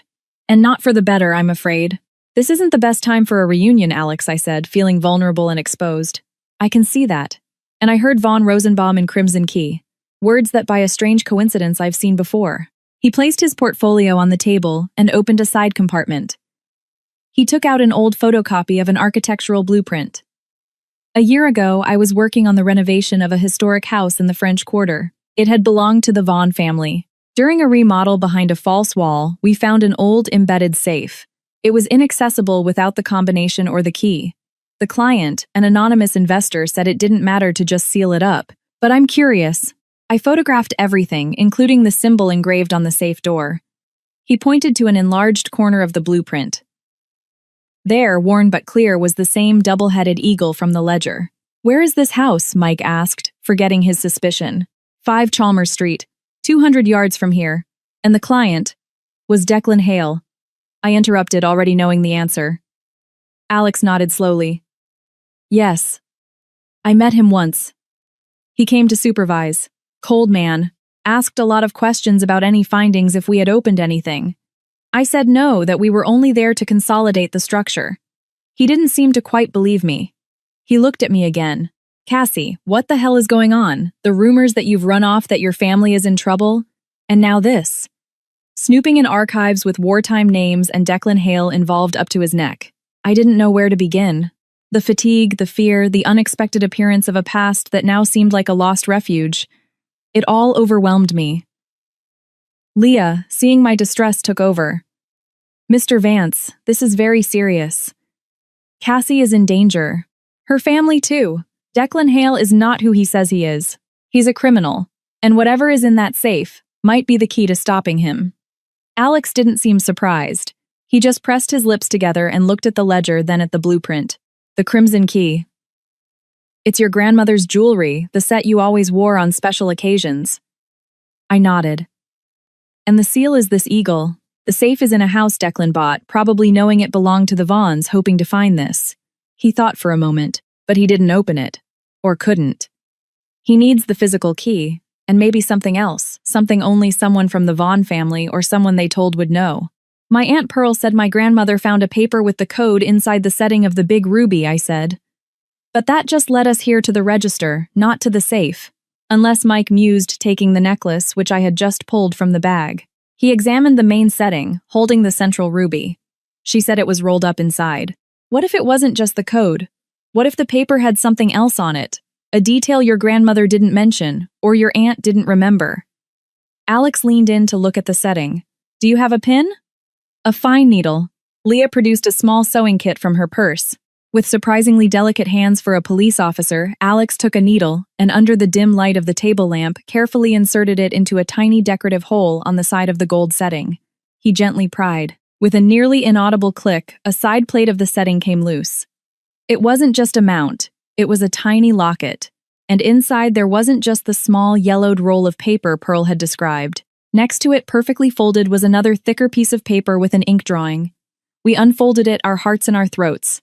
The first paper had the code CHSNAR A1942C12JR. The second showed a diagram, a schematic of a safe, with a series of numbers and letters arranged in a circle around the eagle symbol. And a note: the key turns right until the eagle's heart points to the truth of Exile 1492. 1492, Mike read. The year of the expulsion of the Jews from Spain. A symbolic date for a Jewish family like the Rosenbaums. It's not a numerical combination, Alex said, studying the diagram. It's an instruction. The key must be something physical that turns, and the eagle's heart must be a moving part of the symbol on the safe. You have to align it with a mark, probably the number 1492 engraved somewhere. I looked at the dismounted ruby in my hand. The crimson key wasn't metaphorical. It was literal. The stone itself, or its mount, must fit into the lock. We have to go to that house, I said, the decision crystallizing inside me. That's insane, Leah objected. It's Declan's property. He could have it watched. Or worse, he could be inside. Do you have a key? Mike asked Alex. I had a copy of the master set from the construction. I don't know if they've changed the locks. And the safe is in what was the old study on the ground floor, behind a false bookcase. The wall isn't sealed anymore. We rebuilt it but left a concealed door at Hale's express request. Then we can get in, I said. Alex looked at me intently. Cassie, this is dangerous. Very dangerous. My whole life is dangerous, I snapped. My father is in a hospital with a guard who isn't his. My mother and sister are trapped. A good man just died in an accident. And the man responsible thinks he can do whatever he wants. No, we have to open that safe. And we have to do it now. Before Declan decides we're too much trouble and arranges an accident for us too. There was a long silence. Alex sighed, running a hand through his hair. You were always so damn stubborn, he said, but without resentment. Okay, I'll help you. But we go in with a plan. And if anything feels wrong, we're out. Understood. We nodded. We gathered everything, returned the boxes to Mr. Leopold with vague excuses, and left the archive under the old man's curious gaze. On the street, the late afternoon light filtered through the live oaks. The air smelled of salt and danger. Alex led us through a labyrinth of narrow cobblestone alleys to a massive wooden gate on Chalmers Street. The alarm, Leah whispered. It's a basic system, Alex said. I installed it temporarily during the work. The default code might still be active. If not, he pulled a small device from his portfolio. I know how to bypass it, but it will trigger a silent signal at the security company. We'd have about 20 minutes, maybe less, before someone comes to investigate. He was fast. The default code 1234 ironically worked. The gate creaked open. We entered a neglected courtyard with a dry fountain. The two-story house, its facade a pale stucco, had its windows shuttered. It looked deserted. Alex led us straight inside into a large empty room that must have been a parlor. On one wall, a fake bookshelf. He pressed a hidden button on the side, and a section of the shelf swung noiselessly inward, revealing a modern steel door set into the old stone. In the center, the engraved double-headed eagle with a circular slot in the center of its chest, and around it a rotating ring with numbers and letters. The safe. The slot, Alex said. It's the exact shape of the ruby's setting. Trembling, I took the central ruby from the necklace. Its backing, now seen in detail, had a strangely shaped metal protrusion, not just a simple clasp. I stepped forward. It fit into the eagle's slot with a satisfying click. Now, according to the diagram, Mike murmured, looking at the paper, turn right until the eagle's heart points to the truth of Exile 1492. Alex examined the rotating ring. There were numbers 0 to 9, and letters. In a barely visible position, there was a small engraved arrow next to the number 1. The heart must be this arrow. Or maybe the ruby itself as it turns. We have to align the arrow with the digit 1, then 4, 9, and 2 on the outer ring. But in reverse order maybe, or... There's no time for trial and error, Leah said, looking at her watch. We've been in here for 8 minutes. Let's try the obvious, I said. I took the ruby, which now served as a handle. Turn right until something aligns with 1, 4, 9, 2. I turned. The mechanism was smooth but firm. The ruby and with it an internal pointer that represented the heart moved over the ring of numbers. As the pointer passed over the number 1, there was a faint click. The same happened as it passed over 4, 9, and 2, always turning to the right. With the last click, a sound of bolts retracting echoed from within the steel door. It swung open. Inside, there were no piles of gold or stacks of bills, just a dry, cracked leather document case. I pulled it out with trembling hands and opened it on a stone table against the wall. Inside were several documents in German and French with Swiss notary seals, letters from Jacob Rosenbaum, and most importantly, a holographic will and a trust agreement. Mike, who spoke some German, examined them quickly, his eyes widening. My God, he exhaled. It's huge. Jacob Rosenbaum's will names Frederick Vaughn as the interim trustee of a series of assets, stocks numbered, bank accounts, properties. In the event of his disappearance, Vaughn was obligated to find and deliver them to the rightful heirs. If he couldn't find them, the assets would pass to a charitable foundation after 100 years. Vaughn never looked for them, Alex said. He kept the documents, probably waiting for memories to fade so his own heirs could claim them. And the contract, I asked. It's the trust agreement. It establishes that the only proof of legitimacy to make a claim besides these documents is the Crimson Key, a family jewel they gave Vaughn as a sign of trust and knowledge of the seal and the key date, 1492. Vaughn betrayed their trust. But the jewel ended up with my grandmother, I finished. He must have given it to his family, maybe to pay a debt or to hide it. And he hid the documents here in his own house, thinking that one day his heirs, the Hales, would find them, Alex said. But they didn't have the key. They needed the jewel. And you had it. It all made a terrible, perfect kind of sense. Declan didn't just want a treasure. He wanted to legitimize it. With these documents and the jewel, he could legally claim an incalculable fortune that had been dormant for nearly a century. Laundering drug money would be child's play with that kind of backing. We have to take this, Leah said, starting to gather the documents. It's the master proof. Not just of the treasure, but of the historical connection between the Hales and the original fraud. We can use it. A sharp knock on the main door of the house froze our blood. Then, a cold, clear voice filled with a contained rage that cut through the wood and stone. Cassie, I know you're in there. Open up. It's been a fun little trip, but the games are over. It was Declan. We had taken too long. Declan's voice pierced the heavy wooden door. Open it or I'll have it knocked down. Sharp electric panic paralyzed us for a second. Leah was the first to react. She drew her service weapon, which she'd carried concealed under her jacket, and gestured for us to get out of the direct line of fire. Raoul positioned, she spoke into her phone, which was on an open line. Mike snapped the leather case with the documents shut and pushed it toward me. Take it. Don't let go. Alex, pale but resolute, scanned the empty room. The back window. It leads to the service alley. Too late, said another rough voice, this one closer from the direction of the still-open false bookcase. A burly, bald man, the same one Raoul had described, watching Leah's street, appeared in the opening of the secret door. He held a small but deadly pistol. He was smiling. Behind him, the tall, elegant figure of Declan emerged. He wore an impeccable black leather jacket and an expression of glacial triumph. What a coincidence finding you all here, Declan said, striding into the room as if it were his own living room. His eyes swept the scene, the open, safe, the case in my hands, the ruby still in the lock. His smile widened. I see you've done my work for me, darling. How considerate. Stay back, Declan, I said, clutching the case to my chest. My voice didn't tremble, it only burned. I don't think you're in a position to give orders. His gaze shifted to Leah, whose pistol was now leveled at the bald man. And you, Officer Leah Ramirez, isn't it Charleston PD? Operating out of your jurisdiction with an illegally transported weapon, that's bad practice. Your career ends today.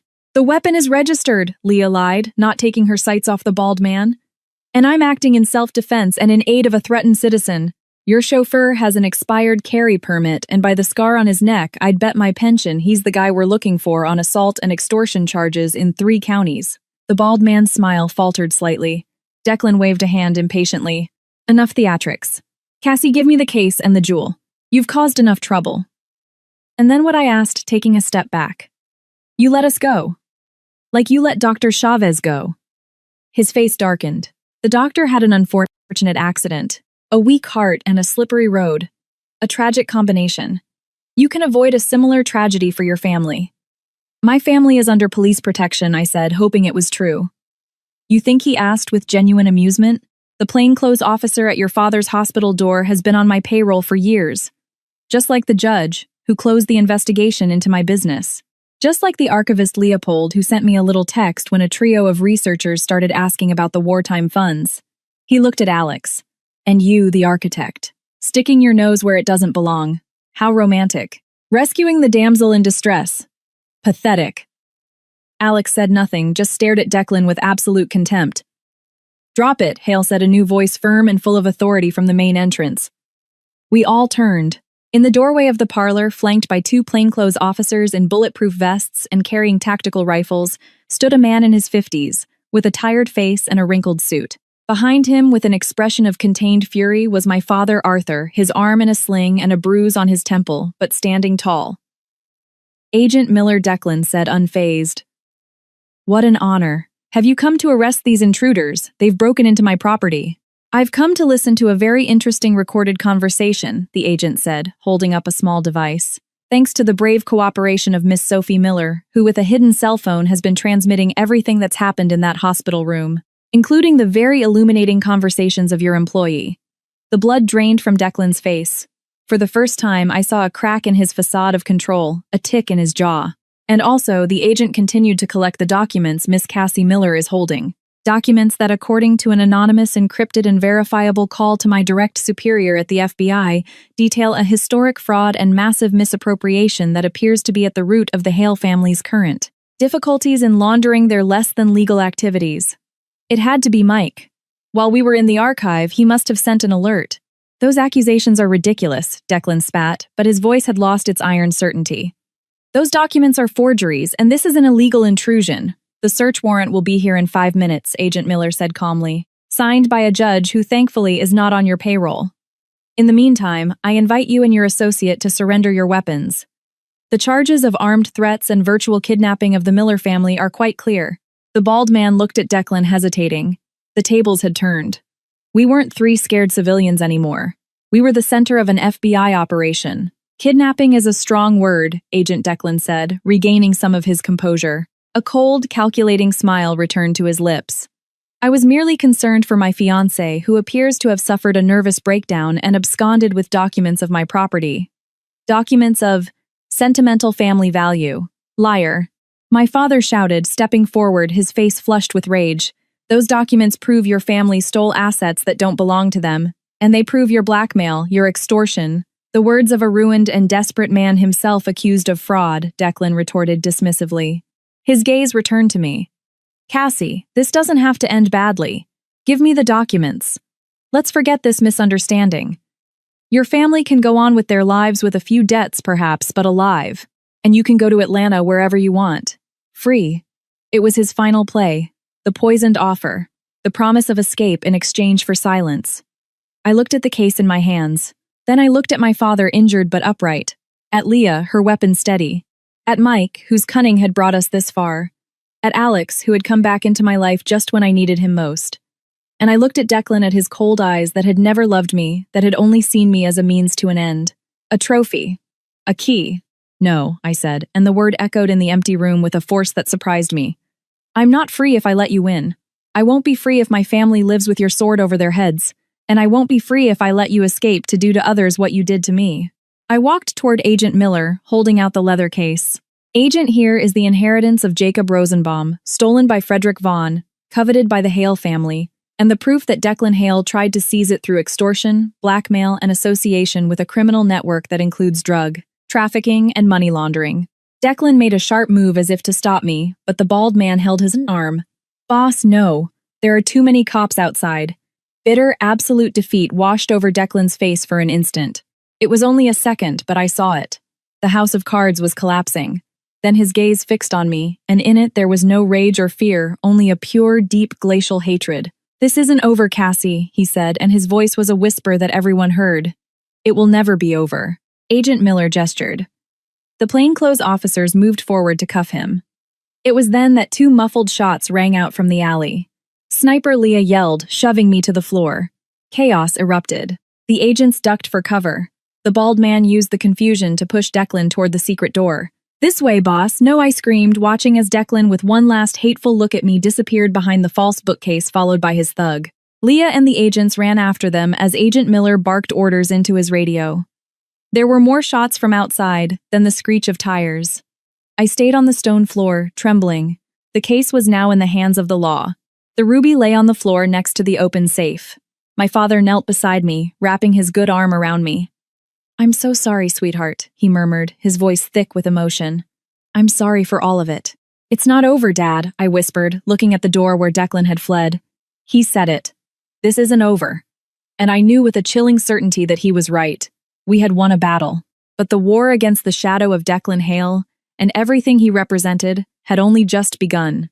The silence that followed Declan's escape was more terrifying than the gunshots. An agent lay wounded in the courtyard, a shot in his shoulder. Another was chasing the bald man down the alley. Declan had vanished like smoke. Agent Miller helped my father up. "Mr. Miller, I'll need your full statement. And these documents, are they enough?" I asked, my voice sounding strange to my own ears. "They're a start," Miller admitted, bagging the case with gloved hands. "But without Declan, it's like having the map but not the treasure. His network is intact. He's the brain," Leah returned, panting. "They got away in an unmarked black van. Raoul is following, but in this labyrinth of streets. We have to get out of here," Mike said, grabbing his laptop. "This place isn't safe anymore." Alex helped me to my feet, his hands firm and steady. "My car is nearby. I can take you wherever you need to go." As we left the house under the escort of the remaining agents, my secure phone vibrated. It was Sophie. "Cassie, are you okay?" I heard them. The gunshots. "We're okay, Sophie. Thanks to you. You were so brave." "The cop, the one working for Declan, he's gone. He ran when Agent Miller showed up with Dad. Mom's okay. We're safe for now." Her voice trembled with adrenaline. "Stay with Agent Miller. Trust him," I said and hung up. The world seemed to have changed in minutes. We were no longer fugitives. We were protected witnesses. But the main predator was still free. Alex's car was an older, discreet Volkswagen Golf. We piled in. "Where to?" he asked, starting the engine. "The main precinct," Leah said. "It's the safest place." I looked out the window as the narrow streets of the historic district flew by. Declan will expect that. He'll have the stations watched. He has eyes everywhere, as we've seen. "She's right," Mike said from the back seat, typing on his laptop tethered to his phone. "Besides, I need time to analyze these documents properly. There are details here, bank accounts and Liechtenstein reference numbers. If we can trace the money, we can freeze his assets, choke him financially." "What if we go to my Aunt Pearl's?" I suggested. "It's a small town in Georgia. No one would look for us there." "Too predictable," Leah said. "And it could put her in danger." It was Alex who offered the solution. "I have a place. A cabin in the mountains near Asheville. It belongs to an architect friend who's working overseas. It's empty, isolated, doesn't even have a landline. You can only get there on a dirt road." We looked at each other. It was risky, but it was better than nothing. As Alex drove up the highway towards North Carolina, Mike worked. Suddenly he swore. "I've got it," he said, his voice charged with excitement. "One of the documents isn't a will. It's a coded letter from Jacob Rosenbaum to his son. He thought it would be intercepted, so he used a simple cipher. I've managed to decrypt part of it." "What does it say?" I asked, turning around. "It gives instructions to access a safe deposit box. Not in a bank, but at a logistics and storage company at the Port of New York. A company called Marisme Warehousing. That's one of Hale & Associates' subsidiaries," Leah breathed. The circle was closing. The treasure wasn't just paper. It was something physical stored in the enemy's own lair. "Declan must know," I said. "That's why he wanted the documents so desperately. Not just to legitimize the claim, but to retrieve what he already had hidden." "And what's in the box?" Alex asked. "The letter doesn't specify," Mike said. "It just says, the key to our future. And it gives a combination." A terrible, clear idea began to form in my mind. "We have to go to New York." "That's insane," Leah exclaimed. It's his home turf. That's where he's strongest. Exactly, I said, conviction growing inside me. That's why he won't expect it. He thinks we're in hiding, scared, and he has to go for that box. If the FBI raids his warehouses without the combination, he could make it disappear or move it. He needs the documents and the combination. We have both. It's the perfect bait. It's a suicide trap, Alex said harshly. Not if the trap is for him, I countered. Agent Miller. Can we contact him and a clean team? People we can trust. The risk is greater if we do nothing. As long as Declan is free, my family will never be safe. I'll never be safe. It has to end there. Where it all started for his family. After a heated discussion, the plan was set. It was madness, but it was all we had. 2 days later, Port of New York. Warehouse 47, Maresma Warehousing. The night was cold and damp, the air thick with the smell of salt and diesel. The warehouse, a massive, anonymous industrial building, rose like a sleeping giant among stacked shipping containers. The lighting was sparse. Leah, Mike, Alex, and I were hidden in a surveillance van parked 200 yards away alongside Agent Miller and 3 agents from his trusted team. We wore bulletproof vests under our clothes. I could feel the weight of the metal against my chest, a constant reminder of the danger. He's inside, Miller whispered into his earpiece. We saw him enter 20 minutes ago with 2 men. The safe is in the manager's office on the 2nd floor. The plan was simple and dangerous. I would go in with a hidden camera and transmitter. I would show them the forged documents and give them the combination. When they opened the box, Miller's team would storm the place. The evidence Declan caught red-handed, retrieving a treasure that wasn't legally his, using documents obtained through extortion, would be overwhelming. Ready? Leah asked, squeezing my hand. No, I said honestly. But I'm doing it. I walked toward the side door. Miller had indicated was slightly ajar. My heart was pounding so hard I thought it could be heard across the entire yard. I carried a backpack with the forged documents and the ruby from the necklace. The inside of the warehouse was a cavern of shadows and aisles between metal shelves packed with palletized goods. It smelled of dust and oil. I followed instructions, climbing a metal staircase to a glass-walled office that jutted out like a nest over the main floor. The door was open. Inside, under the cold light of a fluorescent tube, was Declan. He was wearing a suit as if for a board meeting. Beside him, the bald man and another younger man who looked like a thug stood guard by an old safe set into the wall. It wasn't the modern one from the Charleston house. This one was old rusted steel with a mechanical dial lock. Punctual as always, Cassie Declan said without smiling. His eyes raked over me, evaluative cold, though a little underdressed for the occasion. I came for what you promised, I said, trying to keep my voice from shaking. I took the documents from my backpack. The papers and the combination in exchange for you leaving my family alone forever, and signing a document admitting you release my father from all the false debts. Declan took the papers, glancing at them with disdain. Acceptable forgeries. And the combination, my father's release first. He gestured impatiently. The bald man produced a piece of paper and a pen. Declan scribbled a signature. My lawyer will have the debt forgiveness document filed tomorrow morning provided this is what you say it is. He threw the paper at my feet. I picked it up. It was a hope, maybe another lie, but it was part of the charade. The combination is the 14th of September, 1492, I said, reciting what Mike had decrypted. Declan nodded to the younger man, who began to turn the dial. The sound of the clicks echoed in the office's silence. You know, Declan said, taking a step closer, we could have been great. You and I. With this, he gestured to the safe, which was opening with a metallic clang. We would have been invincible. Kings. I don't want to be queen of an empire of lies and blood, I said. He smiled, a humorless smirk. All empires are built on blood, darling. The difference is who cleans it up afterwards. The younger man pulled open the heavy safe door.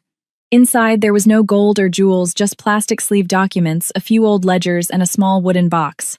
Declan picked it up reverently and opened it. Inside, on blue velvet, gleamed a gold medal with the Rosenbaum's double-headed eagle, and beneath it, an antique key. The medallion from the family bank's board of directors, he murmured more to himself than to me. And the master key to the safe deposit boxes at the bank in Zurich.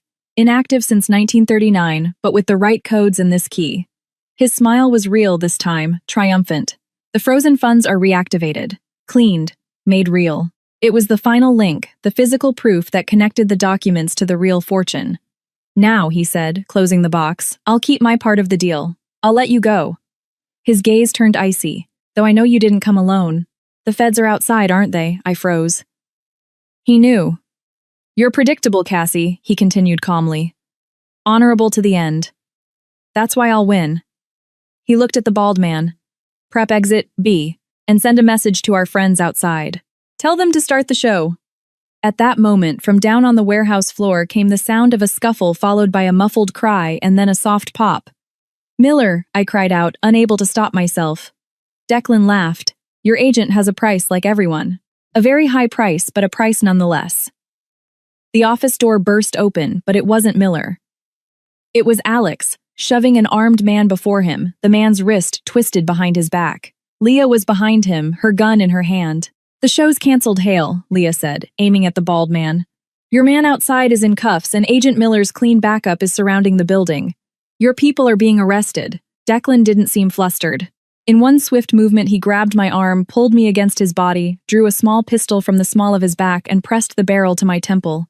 The metal was cold. A stalemate, he said, his voice in my ear. But I have what I came for, and I have your princess. So clear a path or the decor in this office is about to get very red. Alex went pale. Leah hesitated, her aim shifting between Declan and the bald man.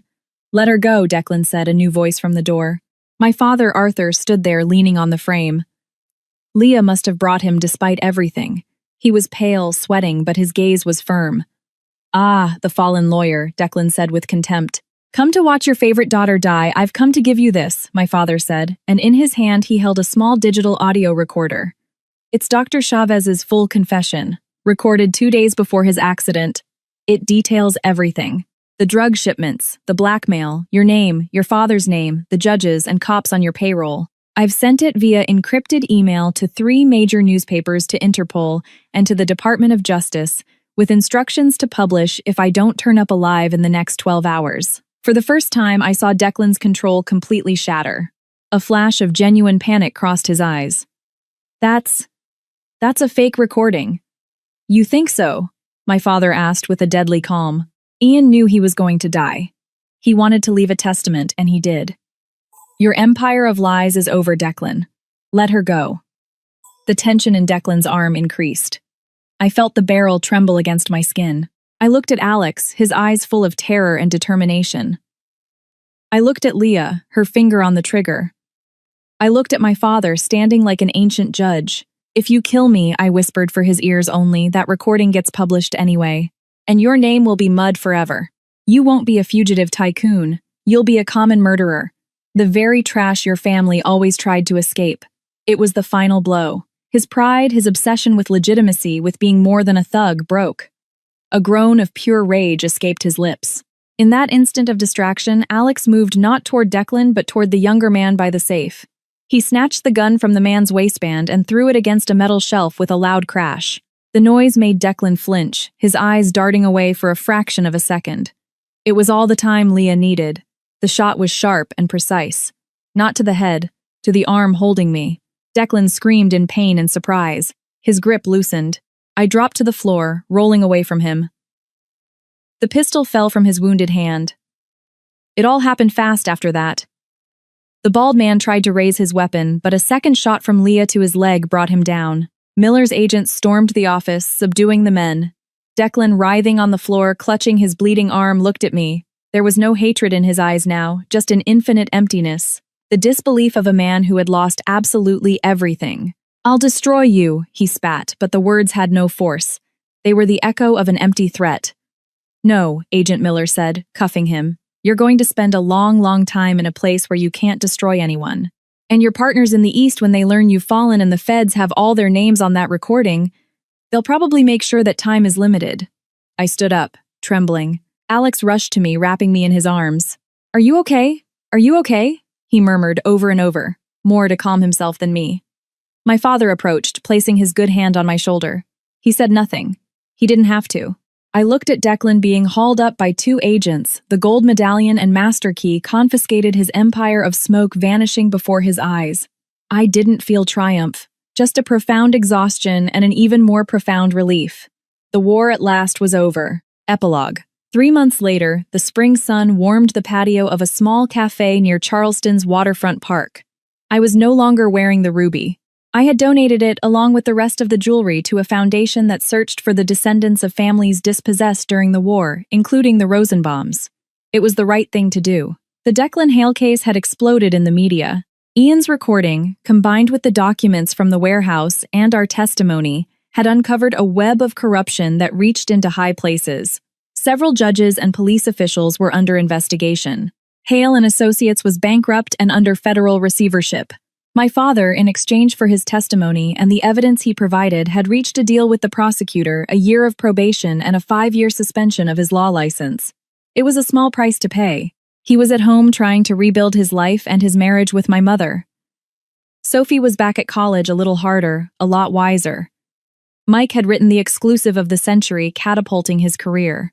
Leah had received a commendation and a promotion, though she said the most valuable reward was sleeping through the night. And I was sitting on a patio looking at the blooming crepe myrtles, a coffee growing cold in front of me.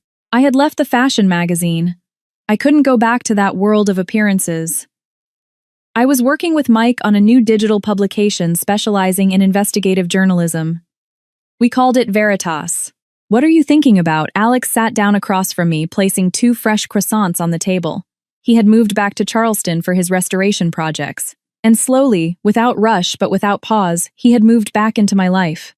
"That spring smells different this year," I said, smiling. "It smells like freedom," he said, taking my hand.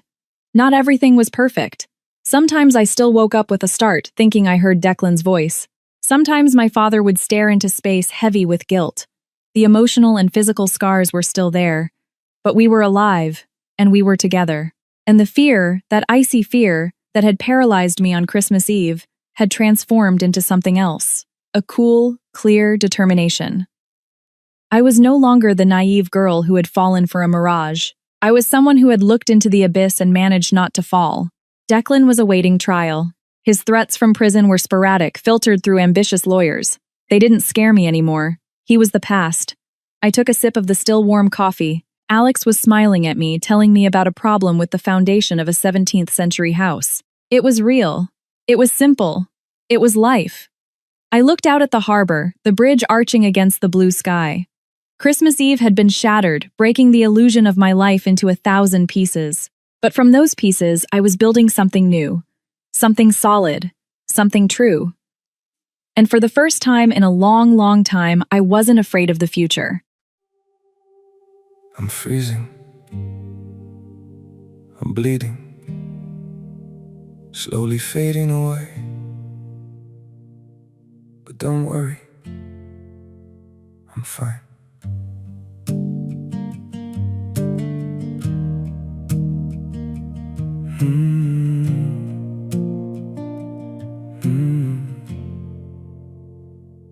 The cold has settled in my heartbeat, like winter living in my veins. Every breath feels numb and fragile. Every smile just hides the pain. I'm breaking quietly in silence, falling slow without a sound. Yet I keep saying I'm okay, while my world burns to the ground. I'm frozen here, I'm bleeding slowly, dying piece by piece inside. But I still whisper, it's alright, just to keep you from goodbye. I'm shattered, love, but don't you worry, I'll pretend till my last breath. Even while my soul is fading, I'll say everything's okay. Maybe pain just learned to live here. Maybe sorrow feels like home. So I wear my wounds like armor and survive them all alone. I'm frozen here, I'm bleeding slowly, dying piece by piece inside. But I still whisper, it's alright, just to keep you from goodbye. I'm shattered, love, but don't you worry, I'll pretend till my last breath. Even while my soul is fading, I'll say everything's okay.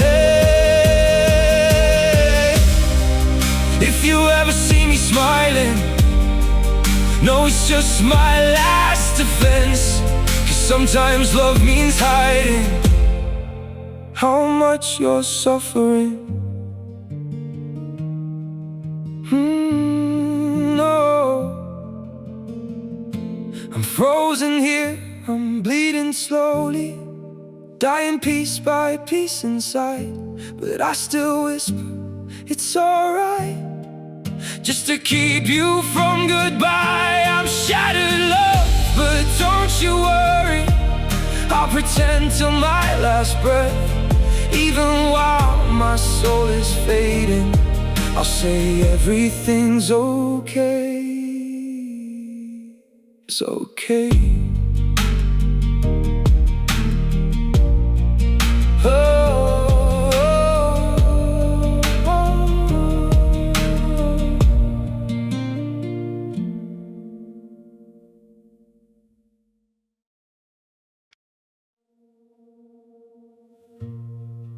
Don't pity me. My heart doesn't need your mercy. I can still stand on my own.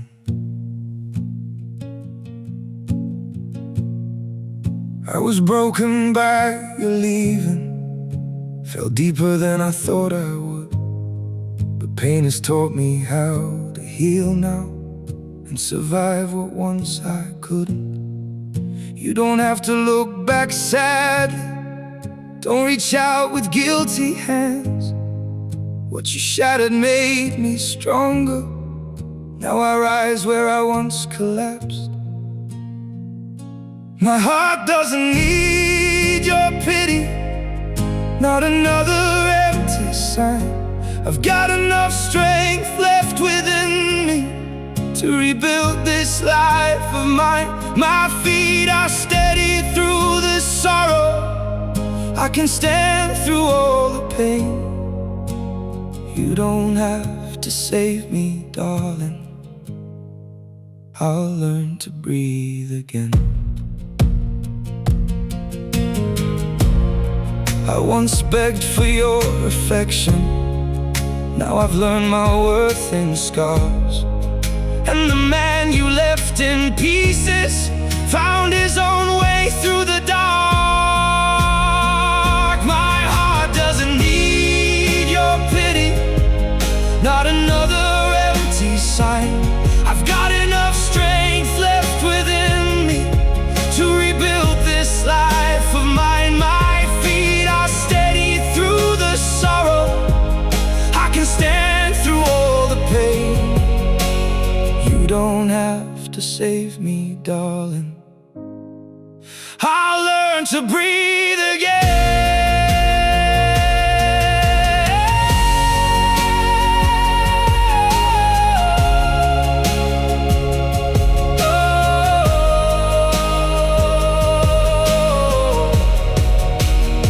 So keep your sympathy behind you, I don't need what's left undone.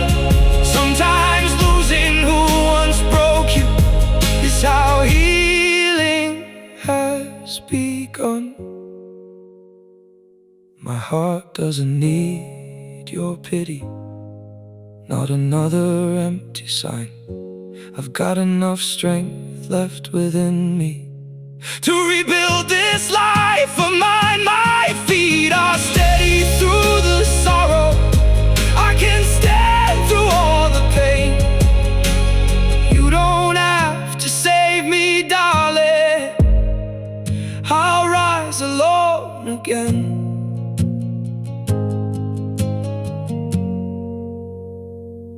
I'll rise alone